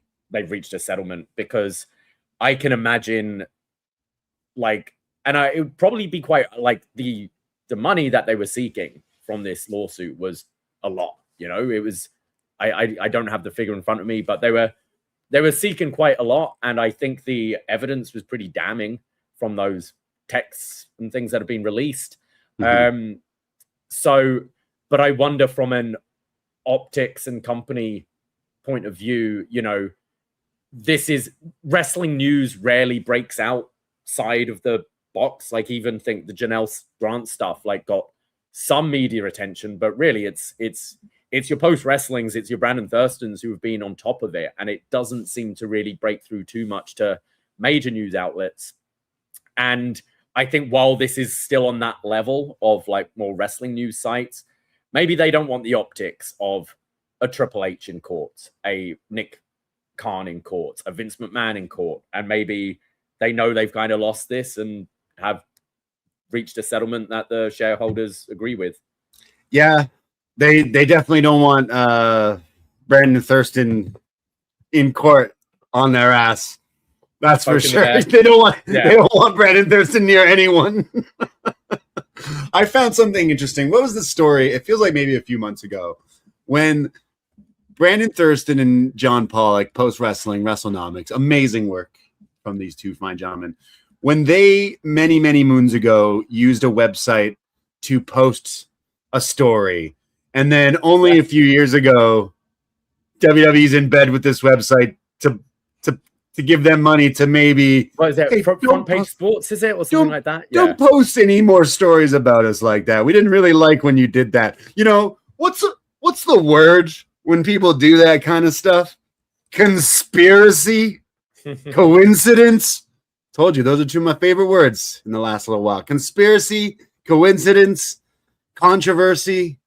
It's all the crooked comes to mind. All the C's. Throw CC's on that bitch. Oh my God, this company, man. I mean, not even the fact that I think they're creatively bankrupt and the product bores me to absolute death. On top of that, WWE gives me the fucking ick, man. I don't care. All this shit with Trump and Linda McMahon and this and that, it makes me not feel like I want to watch WWE at all. With all the other stuff going on. So I'm not even shocked at whatever goes on with WWE behind business closed doors or whatever. It's just whatever. Will we see WWE superstars on the front lawn in a few weeks at UFC? Yeah. The report is The Rock said no.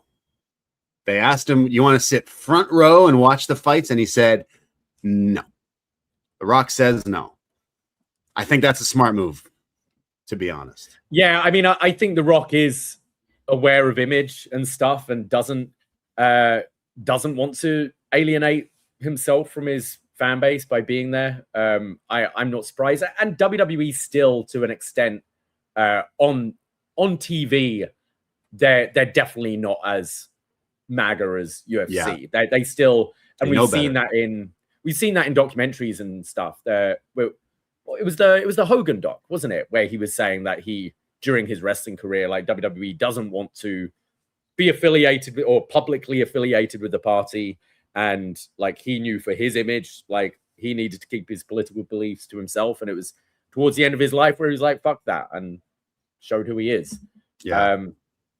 But I think that's maybe a good segue, because someone else who WWE gives an ick to is Mick Foley, who was on Ariel Helwani and kind of reiterated his reasons for wanting to leave, and said when he put out that post, WWE reached out to him and tried to get him back on board, and he was like, look, there's like 5 people in this photo in the White House who was taking a Stone Cold Stunner, and Linda, her last name's McMahon, and she's in the cabinet, and blah, blah, blah, blah, blah. So not surprising, but he did bring up that he thinks he's got one more great match left in him.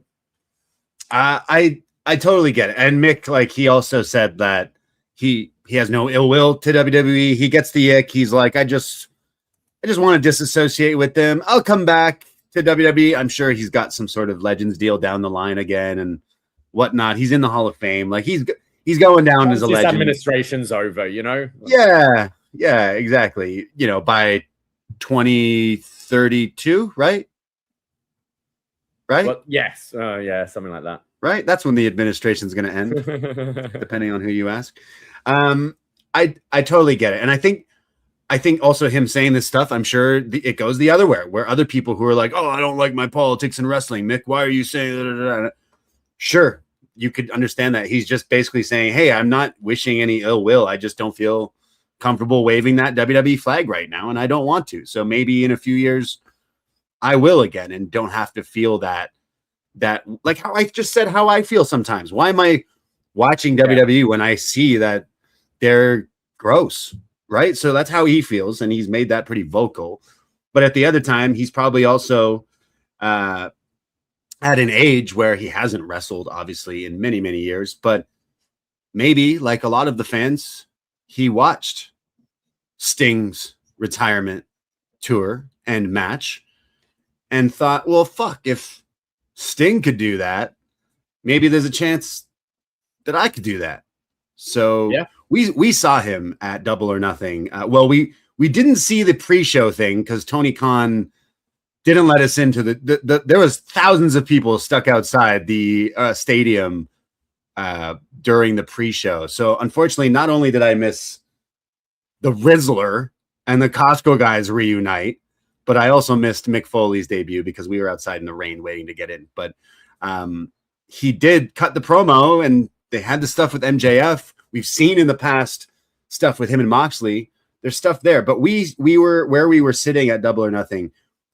Throughout the show, we realized Mick Foley was actually really close to us. In fact, me and you kept looking over and we were waving at him and winking. I got a little video of him waving at us. There was like a few crazy spots, I think, during in the main event. But throughout the whole show, he would come out through this one tunnel near our section. And he was watching the pay-per-view. Like, he was genuinely watching it. And we kept looking over at Mick being like, whoa, look at this crazy spot or whatever. He looks like he lost so much weight.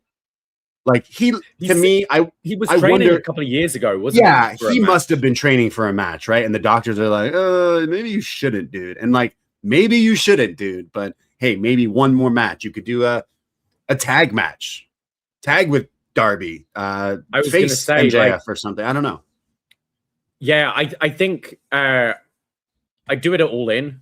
If he's cleared and able to do something, you know, a tag match makes the most sense. Like a no DQ tornado tag where Foley can really pick his spots and safe but like effective stuff.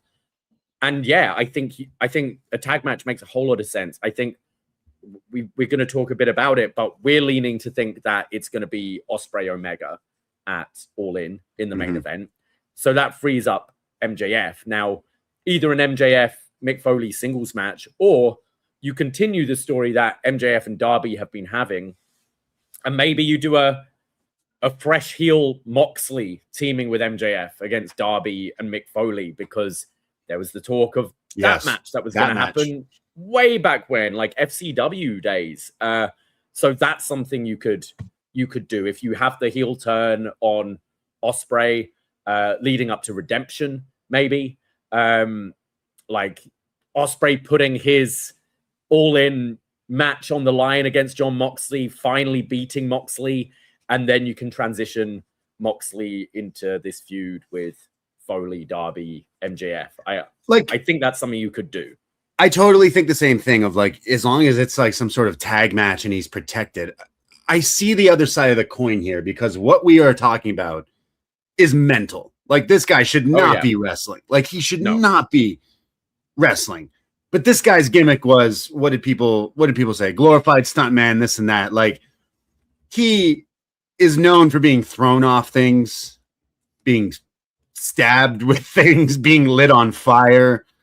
He can still do most of those things, because that's what Sting was doing in his retirement. He basically was like, well, I can't do like backdrop suplexes off the top rope, but I can jump off the top rope through some tables on a crash pad, or like, now, you know, one of the things he was saying was, like when he was training for that match, he was getting concussions from taking bumps. Oh, so, but like, and this sounds ridiculous, but if it's a tag match, does he have to take a bump?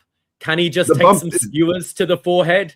You know, skewers to the forehead, do his running knee in the corner, do his quick punches, walk around and bleed, have Darby do crazy shit. Like, you could kind of cover it, maybe, but it doesn't sound good when you're taking getting a concussion from flat back bumps. Funny enough is today is June 7th. It's Mick Foley's birthday today. He just turned 61 years old, and me and you are saying we would gladly watch this guy fall off a 20-foot ladder, get set on fire, and get barbecue skewers stuck in his forehead. Book it, TK. Do it one time and then don't do it again. But the guy wants to do it clearly. He's got the bug back. He sees, you know, the rise and the popularity of like the AEW fans and like how they get a lot of hardcore. I think he's inspired like 99% of the roster from his days back in the day. So like, and as we mentioned a few weeks ago, like he's the one guy in wrestling who's actually been everywhere. ECW, WCW, TNA, AEW, WWF. Like, he has just been everywhere. So I know it's not right. He probably shouldn't have this last match, but maybe he wants to do it. And if he wants to do it, let him do it. Pick your spots. Be safe. But I kind of do want to see it selfishly as a fan. So, like, I know it's wrong, but, like, if he wants to do it, then let the guy do it. And, like, fuck.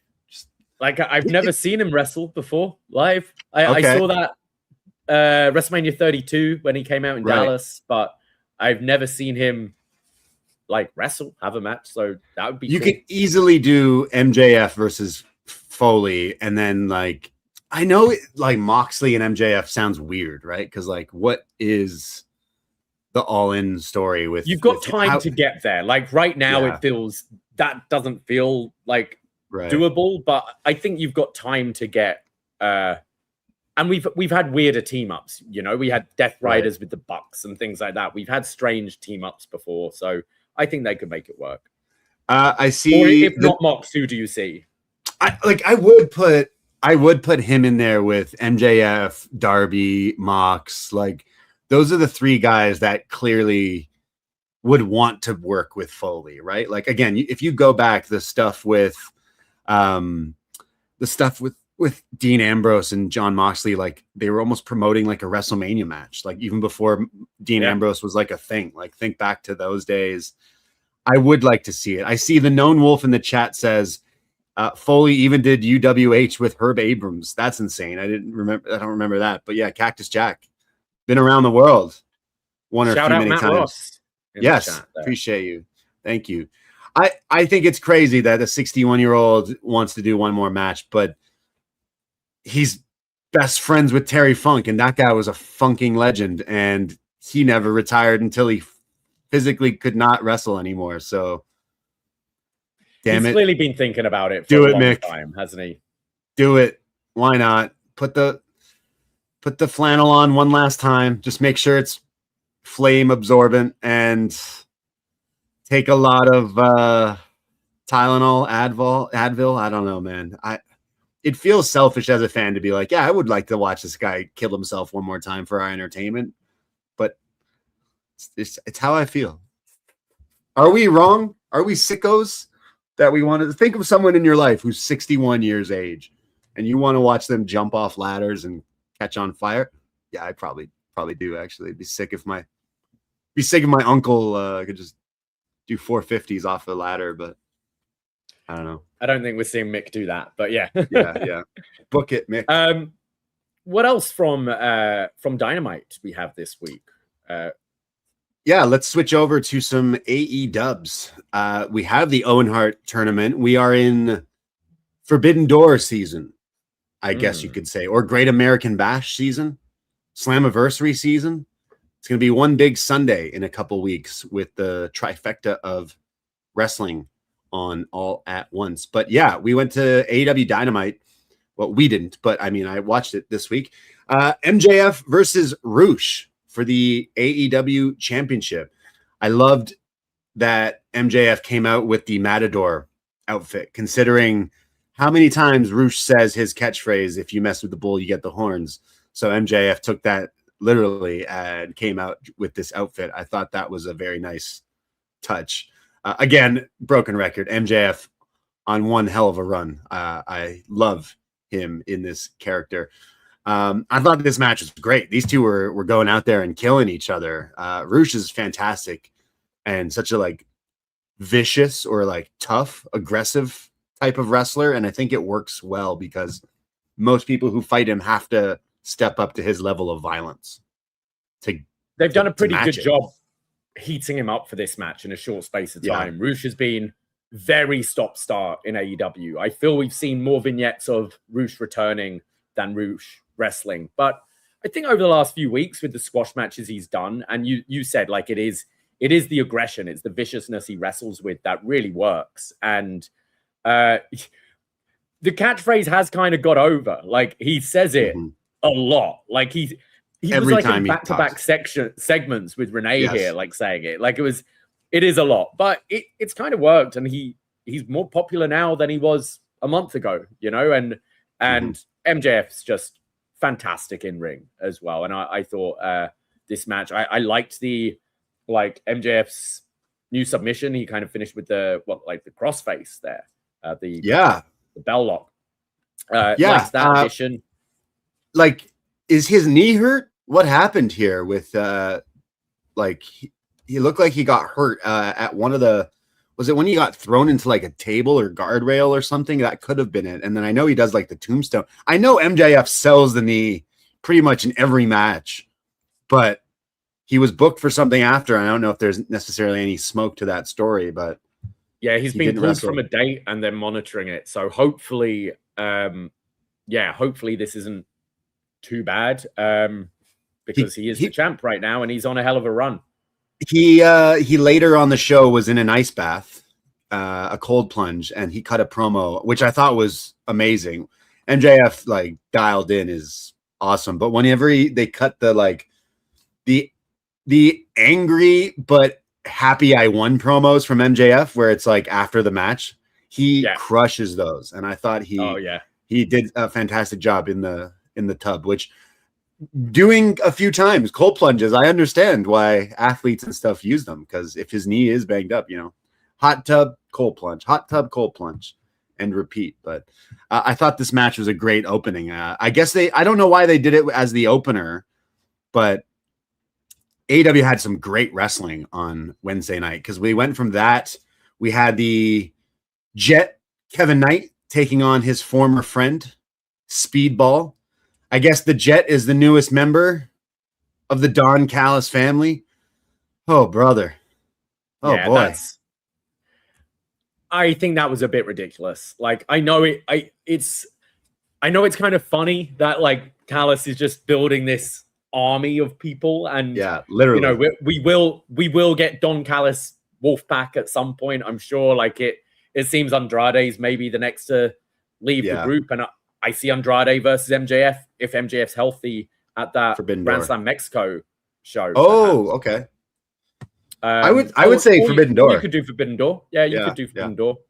But I think Kevin Knight needs to stand on his own to like have this heel character work. Like it was the closing moment of Double or Nothing. It was that last impression you had of that show was this heel turn of Kevin Knight, which seemed to really elevate him. And he came out and, you know, last week got a good promo. I wouldn't say it was an incredible promo, but it was decent. And I think he's finding his footing.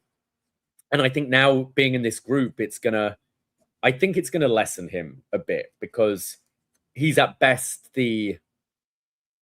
number 3 in the group because you got Okada and Fletcher who are above him. Whereas I think you needed more of like, you know, a swerve run, like just stand out on your own as a heel and cut these promos. And maybe down the line, if you want to give him a mouthpiece, have someone who is his own mouthpiece, not someone managing 20 wrestlers.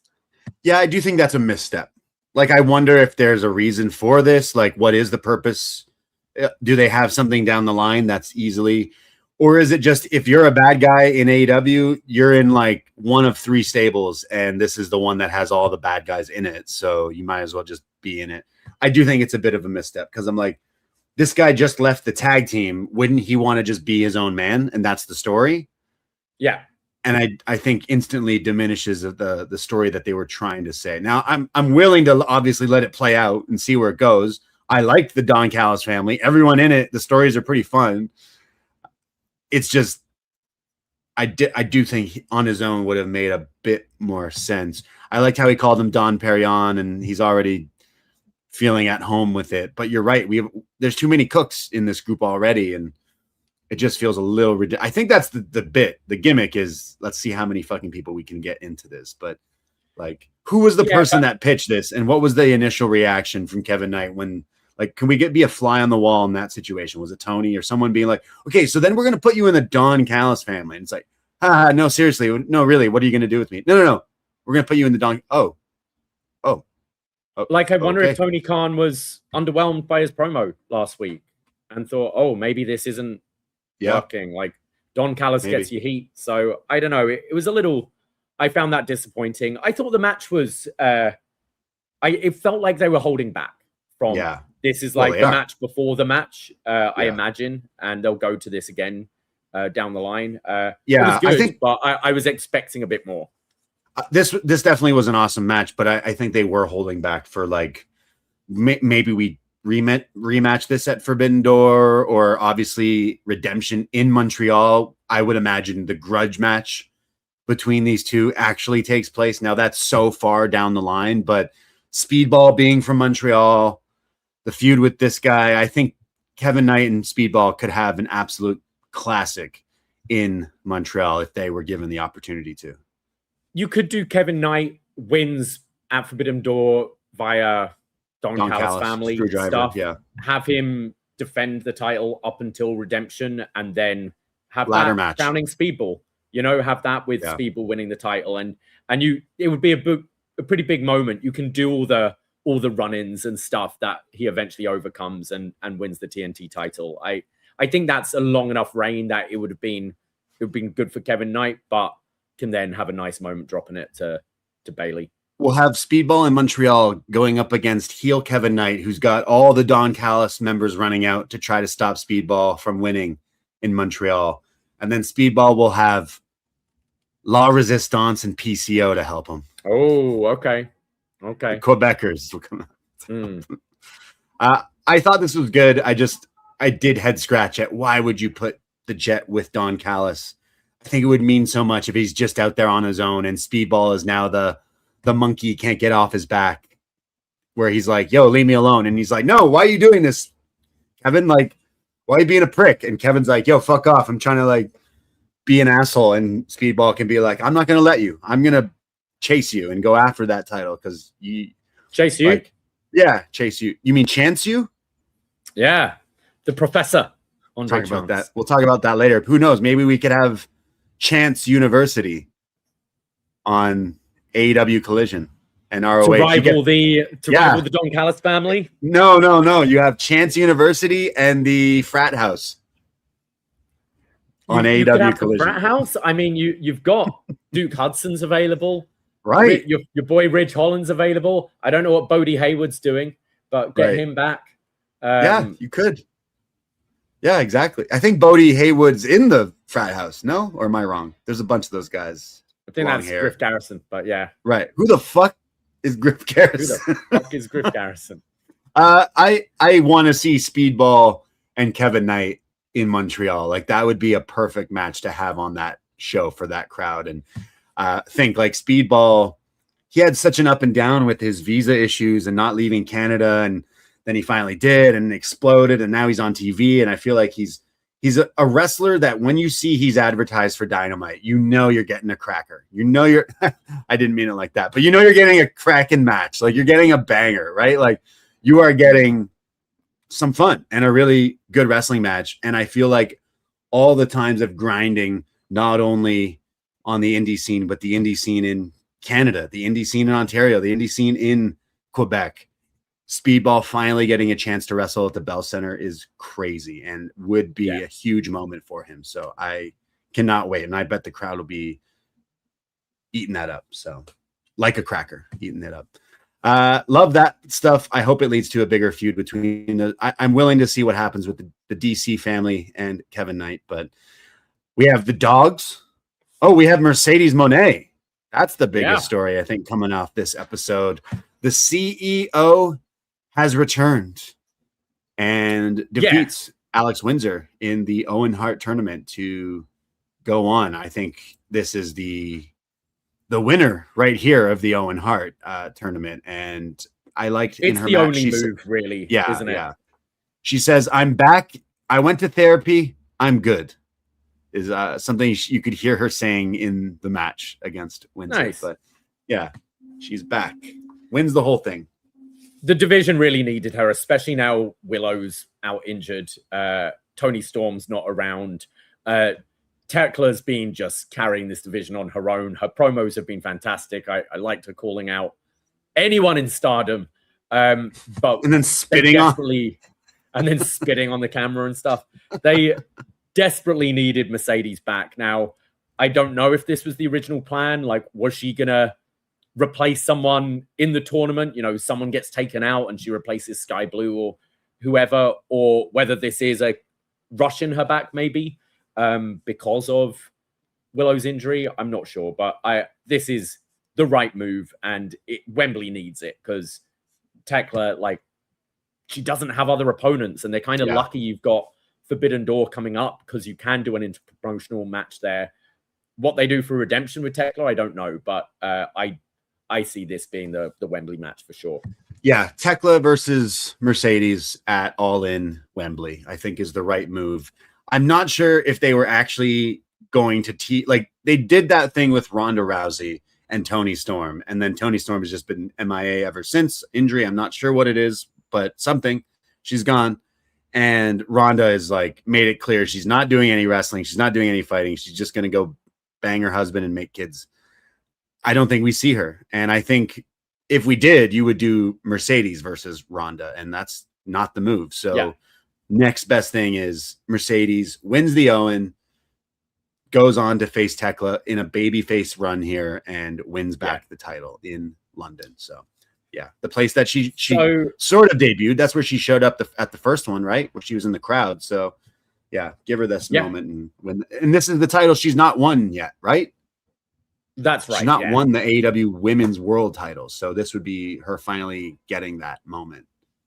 Do you see the final as Athena versus Mercedes, or as Jake is putting out in the chat here, the chance of Moné versus Sari in the final would be exciting for me. Then Moné winning the title from Tekla at Wembley would be the perfect combination. Yeah. I think Sari's more interesting as a match. Like Mercedes and Athena had great chemistry. They had a great match, but they have awesome chemistry. I will say, like, Athena and Mercedes, when they have wrestled, has been magic. And I think down the line, that is a big money match when they finally get Athena, like, main roster and all that stuff proper. But I think right now, Sari, right? Sari, yeah. Yeah, that's definitely a bit of a more fresh matchup. And maybe there's people out there who are, like, not familiar, but still, I think that would be something that once it ends, people will be talking about. Yeah, as well, right? Yeah, and like the storyline of Tekla like shitting or spitting on Stardom could go into the story down the line where Mercedes, as this baby face, is like, hey, like, I'm all about supporting women's wrestling, and I went to Japan, and I've, and you're just now like calling people dumb bitches. I don't know. That could be the ultimate match of Mercedes and Tekla. So we needed her back. The women's division definitely was falling apart a bit with some of the people missing, and Willow injury definitely sucks. So, because I would imagine that would have been her winning this Owen Hart tournament and going on to win the belt, but her time will come one day. But yeah, Mercedes looking good. Yeah. Sorry. No, I was going to say you were desperate to talk about the dogs as well. Oh, because the dogs are hilarious. I loved last week with the 5-second pose thing where they were pissing on Edge and Christian, and then this week's they had I'm Toronto, born and bred, but anytime someone makes fun of the 5-second pose and the kazoos, they brought back the kazoos. The dogs were probably at my age watching, or younger than me, watching Edge and Christian back in the day. So here they are with the kazoos and their new 5-second pose T-shirt. But then my favorite moment of Dynamite is the Young Bucks show up. I think Nick Jackson wearing a Super Kicks shirt, which Pro Wrestling Tees has now put back up as a little wink, wink, nod, nod. But there literally was a wink, wink, nod, nod from Nick Jackson, who shows up to the dogs and says what we've all been waiting for. What the dog doing? As he winks to the camera. And then said that, oh, look, it's literally the worst Bullet Club leader in history and Timu Hangman. I was like, just end the segment there. You fucking scorched them saying that. I think this could be a fun matchup too. And you know what? I kind of turned my head or didn't really seem to care when the dogs were signed to AEW. But I'd say over the last few weeks, I think they've earned their keep for me as a fan. I think they are perfect in the role. Hey, they don't need to be champions right away. I think maybe down the line, but the way they've been used as, I don't want to say like jobbers or whatever, but like a good hand to go out there and make other people right now who are in bigger stories look good. Like the Young Bucks, they could go out and they could beat the Bucks, and then they could muddy that story to go continue the feud with Edge and Christian and back and forth. So I actually have been liking these guys. Yeah. So is this next week? We've got the Dogs versus the Bucks, Young Bucks for number one contenders. Oh, so it's the number one contenders then. I think so. But these guys pissed on them. You'd imagine they get the shot, right? I was going to say, do you see, the Dogs winning this can be nefarious means, facing Edge and Christian, Cope and Cage at Forbidden Door, and then the Bucks getting their shot at Redemption, and then you've got the 3-way / 4-way at All In. Yeah. I could see that. I could see like Edge, Cope and Christian facing the Dogs at Forbidden Door. Also, like, that's kind of Forbidden Door considering they were in New Japan recently. I don't know. Yeah. I feel like the Forbidden Door concept is kind of on its last legs. Like, tell me who the champions of New Japan versus the champions of AEW, like, would a show like that even gain any interest at all from certain people? No, like I don't think they'll go that way. I think you'll have that for the women's match. I think you'll have some, 6-man tags, like random 6-man tags. But I don't. They got away with it last year, didn't they? Because they did the Ospreay Swerve match. Was that last year or year? No, like 2 years ago. Yeah. But But yeah, I think it's more now. There will be CMLL, Stardom, New Japan talent, but it's not necessarily a versus thing. Like they've done some of the versus matches where it was like Danielson and Okada, Kenny and Ospreay in 2023. The champions right now, Andrade is the never open weight. Callum Newman is the IWGP Junior Heavyweight, or no, he's the actual. Yeah, he's the IWGP champ. Sorry, yeah, right. I don't know. I feel like New Japan is in this weird thing that if it wasn't for CMLL, like CMLL and Stardom, like adding to this, you need it because you need some other extra people, and the whole like Forbidden Door thing doesn't need to just be New Japan. But I think the New Japan crossover act is wearing thin, and this potentially could be one of the last ones. Like, I don't know if you were to try to book some of these New Japan stars in an America setting, hell, even in a Japanese setting right now, I don't know if that's necessarily getting some traction, if it's getting butts in seats, if it's getting people interested. And the stuff about the shareholders thing with New Japan and what Cyberdog, I keep messing that up, but one of those, it does make me think, like, is there something in the works? Is New Japan going to be the New Japan that we know like it is in the next little while, in the next year? Could WWE try to get involved with New Japan? Is that something that could happen? Could Forbidden Door as we know it, this concept, fizzle out? Because I kind of feel like we don't even need this pay-per-view right now. This doesn't make any sense. If you really like, I don't think they'll get rid of it. I don't think they'll get now rid that of they're it. beefing up and doing 10 pay-per-views a year. I think you can, like, so many AEW pay-per-views have just random matches thrown together the last week of the pay-per-view, and they're great and they're fantastic and they hit. And I think if you still just keep this with, you know, you don't need to have every match as a crossover. You've got your own tournament finals. You have your world title pitch match. And then you have a few matches with people from CMLL, people from New Japan. I think it still works. I think the AEW pay-per-views tend to not have a problem selling. And I don't see it going away, personally. You know what? It's interesting you said that concept, but I think doing the kind of hybrid they've done the last couple of years has worked. I usually don't care about like when ratings and pay-per-view. It's nice to see that wrestling fans buy pay-per-views. It looks like Double or Nothing did pretty well. I imagine Forbidden Door is going to be one of their lowest bought pay-per-views this year. That's just something I would imagine. Because like, what even is New Japan right now? Like it doesn't have it's missing a whole lot of things, and now you're interjecting New Japan. I feel like this pay-per-view cycle right now is only actually detrimental to AEW storytelling right now, because you're telling me you have to do this stuff. Like, why? I don't really have interest to see any of these people. I would hope Callum Newman as IWGP champion is booked in a big match and he gets this big, you know, breakout moment to some people who have not been familiar with him. I was at the Edmonton Dynamite when Will came out with all the Callum Newman and his United Empire. It had some sort of a reaction, but I noticed a wave of people turning to people who they're with, like, who are these people?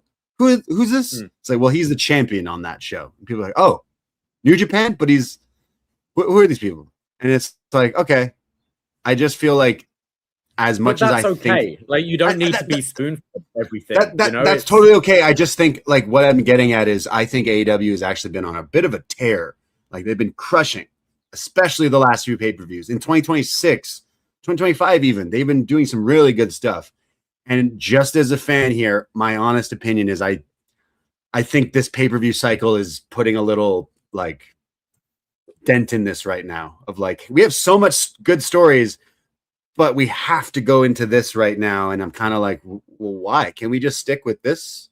Why do we have to go into Forbidden Door when I just don't know if the crossover is quite there yet, where I think possibly the CMLL injection into this is a bit more interesting. And at the moment, they haven't done a whole lot of, there hasn't been any matches announced for this show at this point. But other than the Owen Hart stuff, I just feel like this concept is, it's not going to die, but I think we maybe need to like rejig some things, maybe readjust some things, put Mystico in one of the big featured matches, put someone in the Stardom. I don't know where else we could, MLW. I don't know where else we could go for the Forbidden Door concept, but I don't know how long it can continue doing it this way. Because if you were to book Forbidden Door, what were some matches that you think we're getting? Andrade, MJF. In your opinion, what would you want to see, or you think we're seeing? The Owen Hart finals. So it's probably Ospreay and Swerve. I think you could do maybe United Empire versus the Death Riders in some sort of either 6-man tag or one of their crazy brawls or stuff like that. So Will is breaking away from them in it's only in a few weeks, this pay-per-view. You think Will is going to bust away from these guys? Well, Will will be in the final of the Owen. Oh, true. He won't be involved in that, but you could do something like that. I'd see Yota Tsuji having a featured match. Maybe you do a rematch from Wrestle Kingdom and you do Tsuji versus Takeshita with Tsuji going after the international championship, perhaps. But then I'm watching Dynamite. Wouldn't you just imagine the next pay-per-view match is Fletcher and Takeshita? Like, maybe, but they're not. Yeah, they're not going to go to it. But like storyline wise, Takeshita's probably wanting to fight that guy. No, like, but I don't know if they do that match. But technically, Takeshita is a New Japan talent as well. So that is, I guess, some sort of, again, it gets muddy with these like double contracts and whatnot. But and then I think you'll probably just like, who are the trios champions right now? It's the Conglomeration, right? Yeah. Them against 3 random New Japan guys. You know, it's well, the never open weight is Ospreay, Hanare, and Great Okan. So I guess you're not doing that, but no. The state of New Japan right now. I'm looking at the roster. I'm like, what even is this roster? I think the Owen finals and the MJF match will be enough to drive interest to this. And then I think more of the Forbidden Door stuff is more of a nice garnish that will be on the pay-per-view. And I think some will surprise. MJF Newman versus Jungle Boy. That's what they'll do, isn't it? They always love putting him in that. I think MJF Andrade and I think Ospreay versus Swerve are like 2 solid matches that definitely sell the pay-per-view. But that's 2 matches. There's a whole lot of other stuff that I'm like, I don't know. New Japan is like, who are you going to interject, add to this that like adds people being, well, Aaron Wolf, get him back. Yeah, maybe not. How about do what WWE does? Interested in him already. Let's get Tanahashi hosting this show. We need a host of Forbidden Door. Tanahashi, come out of retirement, host it, book it. Yeah. I imagine we get more AEW people in the G1 this year too, because they need it. They need like, I could see these that kinds of things. But yeah, the state of New Japan is interesting. Like people talking about over under of Wembley this year, over under of like 10 people showing up to Wrestle Kingdom in January. What could they possibly book that like people go? I hope to eat these words. I genuinely hope that like they do something. It's got to be Ospreay wrestling it. I think Ospreay Newman will be the main event. That's got to be. But then how do you get there with? I guess you could have Newman actually win the G1 because that's how the champion gets to pick their opponent, right? Because I don't see Ospreay doing a G1. No, but maybe Newman as champion winning the G1 to challenge Ospreay, perhaps. Yeah, I don't know. Don't know about that, but let us know. What would you like to see added to Forbidden Door? I see Jake in the chat saying, what about Okada? It's another big one. You could do Okada versus Tsuji. Okada Mystico? Okada Mystico. There you go. Now you're talking. Yeah. That's a true Forbidden Door matchup. 2 people. Yeah. Obviously, the history of New Japan with Okada, obviously an AEW wrestler, but Mystico being like a huge thing right now and feels like really big. Shout out Mystico showing up in the FIFA World Cup videos. You see that? Yeah. Fucking sick. Awesome. That is a great match, and I would totally add that to that. I mean, that would another sweet addition to that pay-per-view. So I don't know. I want New Japan to do well because I always check in and see what's going on. And then just lately I'm like, oh, that's what's been going on. Okay. I don't know if they know it's been going on all that late, but I want them to step it up. I don't know what it is that they need to do that. Cause it feels like they're in that position they were in where, okay, we got Okada back. We got Tanahashi's retirement and this and that. And now all that dust is settled. And I feel like they're kind of scrambling on what they're doing, but Andrade has been wrestling in there a bunch more. That's something that's pretty cool and interesting, but also we see him a lot on AEW TV. But anyways, I guess the main event is Andrade MJF for the title. But yeah. I think they closed with the Owen final. Oh, true. Nothing last year. Yeah, So yeah. I think it could be Swerve Ospreay as the main event. Yeah, perhaps. Sure. Yeah. Book it. Anything else to talk about? Yeah. I liked Dynamite. Mark Davis and Will Ospreay was a hell of a match as well in the main event. I thought they really went out there. I know we were talking about wrestlers and eating clean or working out clean, not being on the gas and everything. I'm gonna say this, and I mean this without malice in my heart. I genuinely mean this just as a question, like straight out of curiosity. But what I'm about to say, I'm not trying to offend. But Brian Cage, is he okay? He looks like he is going to explode at any moment. Yeah. Am I the only one who's like worried about him? Like he comes out in these Zubas and his upper torso and arms, like at any second, he's just going to combust. He's going to combust into particles flying everywhere. Like this guy is massive. Why do you need to be that big? And if you're that big, you don't need to be doing 619s. It can't be comfortable. It can't be good. Like it can't be healthy. Now, again, who am I to tell a wrestler about health and stuff? But I know enough in my life as an adult human being. When I watched him run out in those Zubaz, which did look nice, I was worried about Brian Cage because I was like, you look so gassed in more ways than one when he ran out there for that spot. So I genuinely just mean this as like, I am worried about him. Does he need to be that jacked? Like he seems like he's always been huge, but he seems even bigger now. Oh my God. He is just fucking massive. I am so scared that one day, like he just explodes into particles. Yeah. He's just so jacked. What needs you to be that jacked? Even fucking Hugh Jackman isn't that jacked. Like he is just jacked. Like it's fucking scary. I love the guy. This is cool running. I love this match and everyone, all the Don Callis people and Ospreay is a beast as well. Davis has just stepped up. Doyle being back is really cool. Shout out Mark Davis hitting the awful waffle on Ospreay, who sold it like death. It's crazy. You wouldn't think this guy was coming off a neck injury with all the stuff he's been doing since coming back, but Death Riders have saved him, haven't they? Yeah, those neck bridges on the roof. It's really helped. All that. What is it? William Regal's trick about tucking the pile drivers. You've got to turn your head to the side. Your neck. That's right. That's probably how he did it. And then the death ground, the cross arm breaker is how Ospreay won. So the float over into it looked really good. Yeah. Ospreay. Okay. Final question here, I guess, while we're on the AEW. This is going to be the repeat question for probably weeks to come. But seriously, Ospreay versus Omega, Wembley main event? I think so. Yeah. How do we get there? I definitely see that being the match. I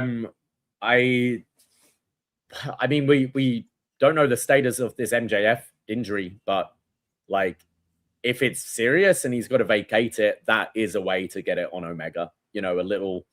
Don't know if you do another tournament because we've just had the Owen or what, but that's an option. Or you do, redemption MJF versus Kenny.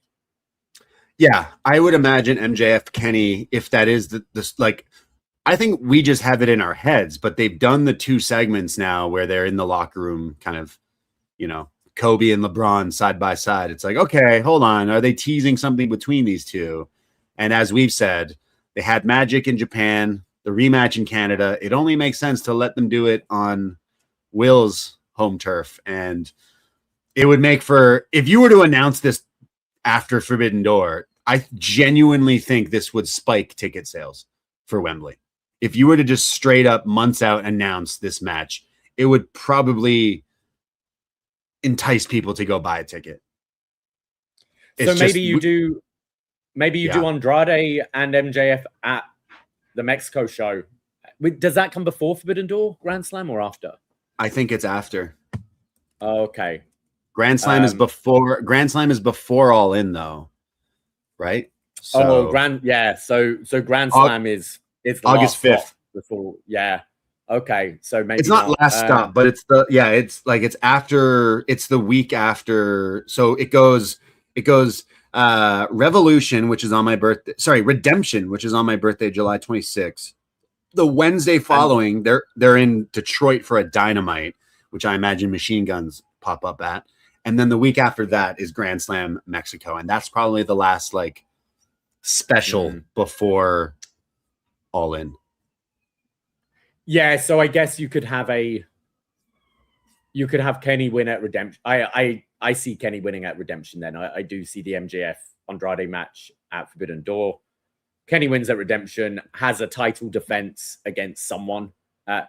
Kenny Mystico at Grand Slam. So I don't, when it's short title reigns, like I do like having a couple of defenses in there because I do imagine he'll drop it to Ospreay. But yeah, I think that's the route you go. Like, how do we? Yeah, it just feels weird because like Kenny lost to MJF and then randomly shows up in Queens to help out his mates in a stadium stampede, which was funny and great to see him. Don't get me wrong, but then now has been MIA again. How, like, storyline wise, would MJF face Kenny again one-on-one? Like, he cleanly beat him. Yeah, and I think you maybe do the Kenny puts his career on the line. Like, it's the word, like the fact that it's called Redemption, you know, it makes it feel like it's the last shot, the last chance. So maybe Kenny goads MJF by going, if I lose, I retire, or, you know, won't challenge for the championship again. We've seen that stip with MJF a couple of times, right? So, and they've stuck to it. So maybe that's the way you go about it. Chris Jones in the chat saying, I'm smelling a triple threat. Will v. Kenny v. MJF at All In. I don't know about that. I don't want that. I'd much rather one-on-one. Not saying that they won't do it, but I think the one-on-one's bigger. It's not a bad idea because the story there is Ospreay won the Owen, but then Kenny gets some sort of redemption shot. Maybe it's a Rumble or something at that pay-per-view. But then, yeah, I don't know. It's not terrible, but it's kind of muddying the, like, we just want the singles match, I think, one more time, right? While we can. So yeah, it's not a bad idea, but I wouldn't say it's the best. But there's potential that they still could go that route. But yeah, somehow, some way, are we getting to Omega and Ospreay at All In? But MJF is, again, on a tear right now. That I don't know if you would hot potato it, but we shall see. But there you go. That was everything coming from Dynamite. AEW this week. They got the summer blockbuster. They've got some big matches announced. They've been teasing Mark Briscoe versus MJF. That's the main event of All In. Oh, yeah. At this point, I'm kind of down on that as well. It's not that I don't like Mark Briscoe. It's just the fact we watched this feud a lot last year, and to go back to it, I think that's just a TV match. Yeah, I imagine it's just a TV match, but still. And I guess this version of MJF, since the Darby win, it's almost like now he's doing what Darby was doing. Like, he's going to have these defenses as often because he now has to prove that he's the champion, et cetera, et cetera. But yeah, we have Sky Blue and Saray this upcoming Wednesday, plus Pac versus Mark Briscoe. So I guess that's probably what's going to eventually set up that MJF match, as well as Swerve versus Brody King in the Owen Hart tournament, and then Shane Taylor versus John Moxley. Shane Taylor Productions. Why? Okay. Yeah, that's a little weird. I know they were on Collision and stuff, but why? Also, yeah, and I'm sure we'll get some more things added. Oh yes, and the Bucks versus the Dogs, which I think is on the Collision, so that's technically on the Saturday. But summer blockbuster coming soon. Oh, and Orange Cassidy versus Andrade. Oh, okay. That actually sounds pretty good too. Yeah. Sounds like a pretty loaded show. So there you go. That was our AEW talk. Forbidden Door down the line. I'm sure we'll get hyped up about once we get some matches added. But if you are thinking of going to Montreal for Redemption, let us know. We will be in the city in July. We will be enjoying the summer and hitting up some redemption and mystery wrestling and the whole thing. So if you're thinking of going, let us know. We'd love to hang out before the event or something. I'm sure we'll do something. Absolutely. Yeah. What the dog doing? What the dog doing? One last thing. The other day, our friend John Pollock at Post Wrestling sent me a match. He's like, you have to watch this. So today I watched it. Riot Lucha, the $10,000 match, or the 10,000 pesos match. Meltzer, this match only was like a week ago on June 2nd. Meltzer was raving about it, I saw online, and our friend John Pollock sent it to me and said, hey, you might like this Lucha match. So it's available to watch for free on the Riot Lucha YouTube. It's about 20-something minutes. It is Bandito and Noisy Boy, Spiderfly and Zonic versus Gringo Loco, Vendigor, Iron Kid, and Turbo. This match was insane. I cannot recommend it enough. There were spots in this match that I could not come up with action figures in my head. Some of the things they do in this match just blew my mind. This is free to watch.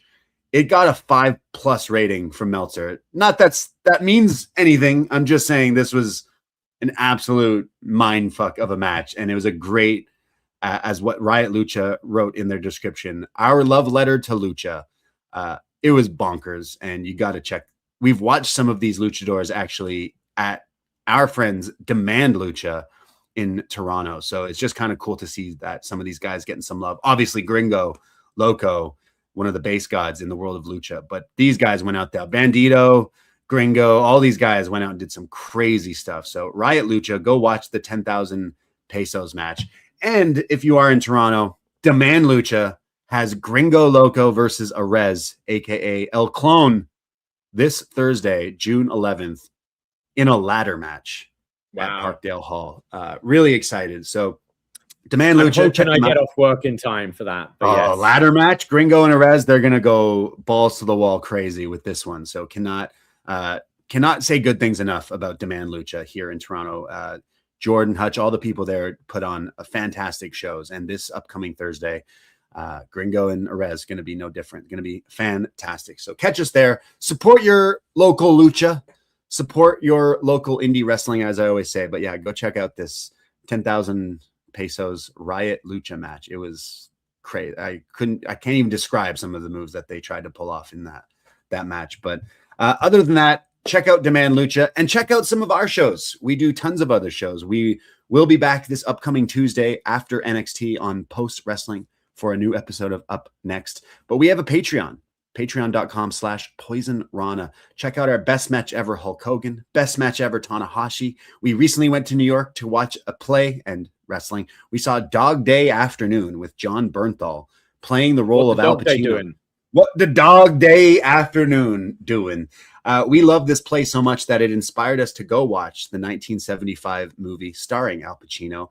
And we reviewed it last week on our Patreon. We talk about the movie, the play, and the real life story that influenced the whole thing. This was a fun movie review podcast talking about bank robberies and all this stuff. And Al Pacino's fantastic, as well as John Bernthal, who was really good in the play. So Dog Day Afternoon review. We recently did a new episode of Was Next, where we looked back at some old retro NXT from July 24th, 2014. You can hear me read Davie's old tweets.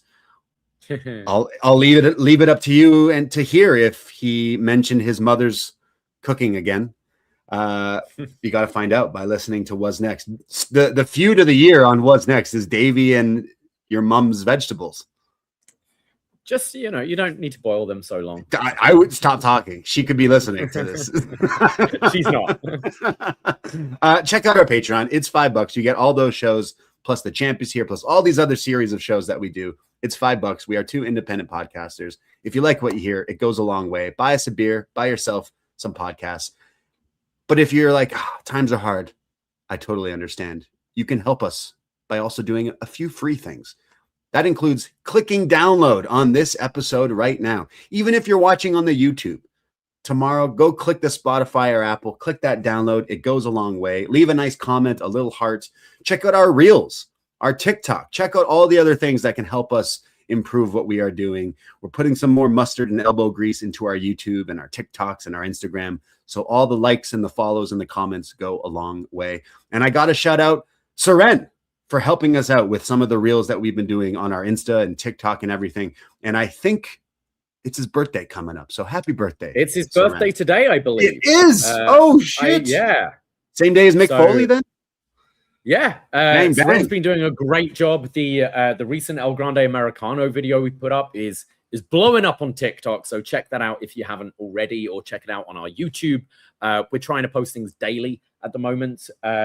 This week, we still need to figure out what we're doing with Patreon, because we've got our schedules are a little skew iffy with the World Cup and some extra jobs and things coming up, but we will get something out on the Patreon this week. I'm also going to try and put a little video up on Wednesday. So if you haven't subscribed, youtube.com/@PoisonRanaPod, please like and subscribe. It goes a long way and it helps keeps the lights on.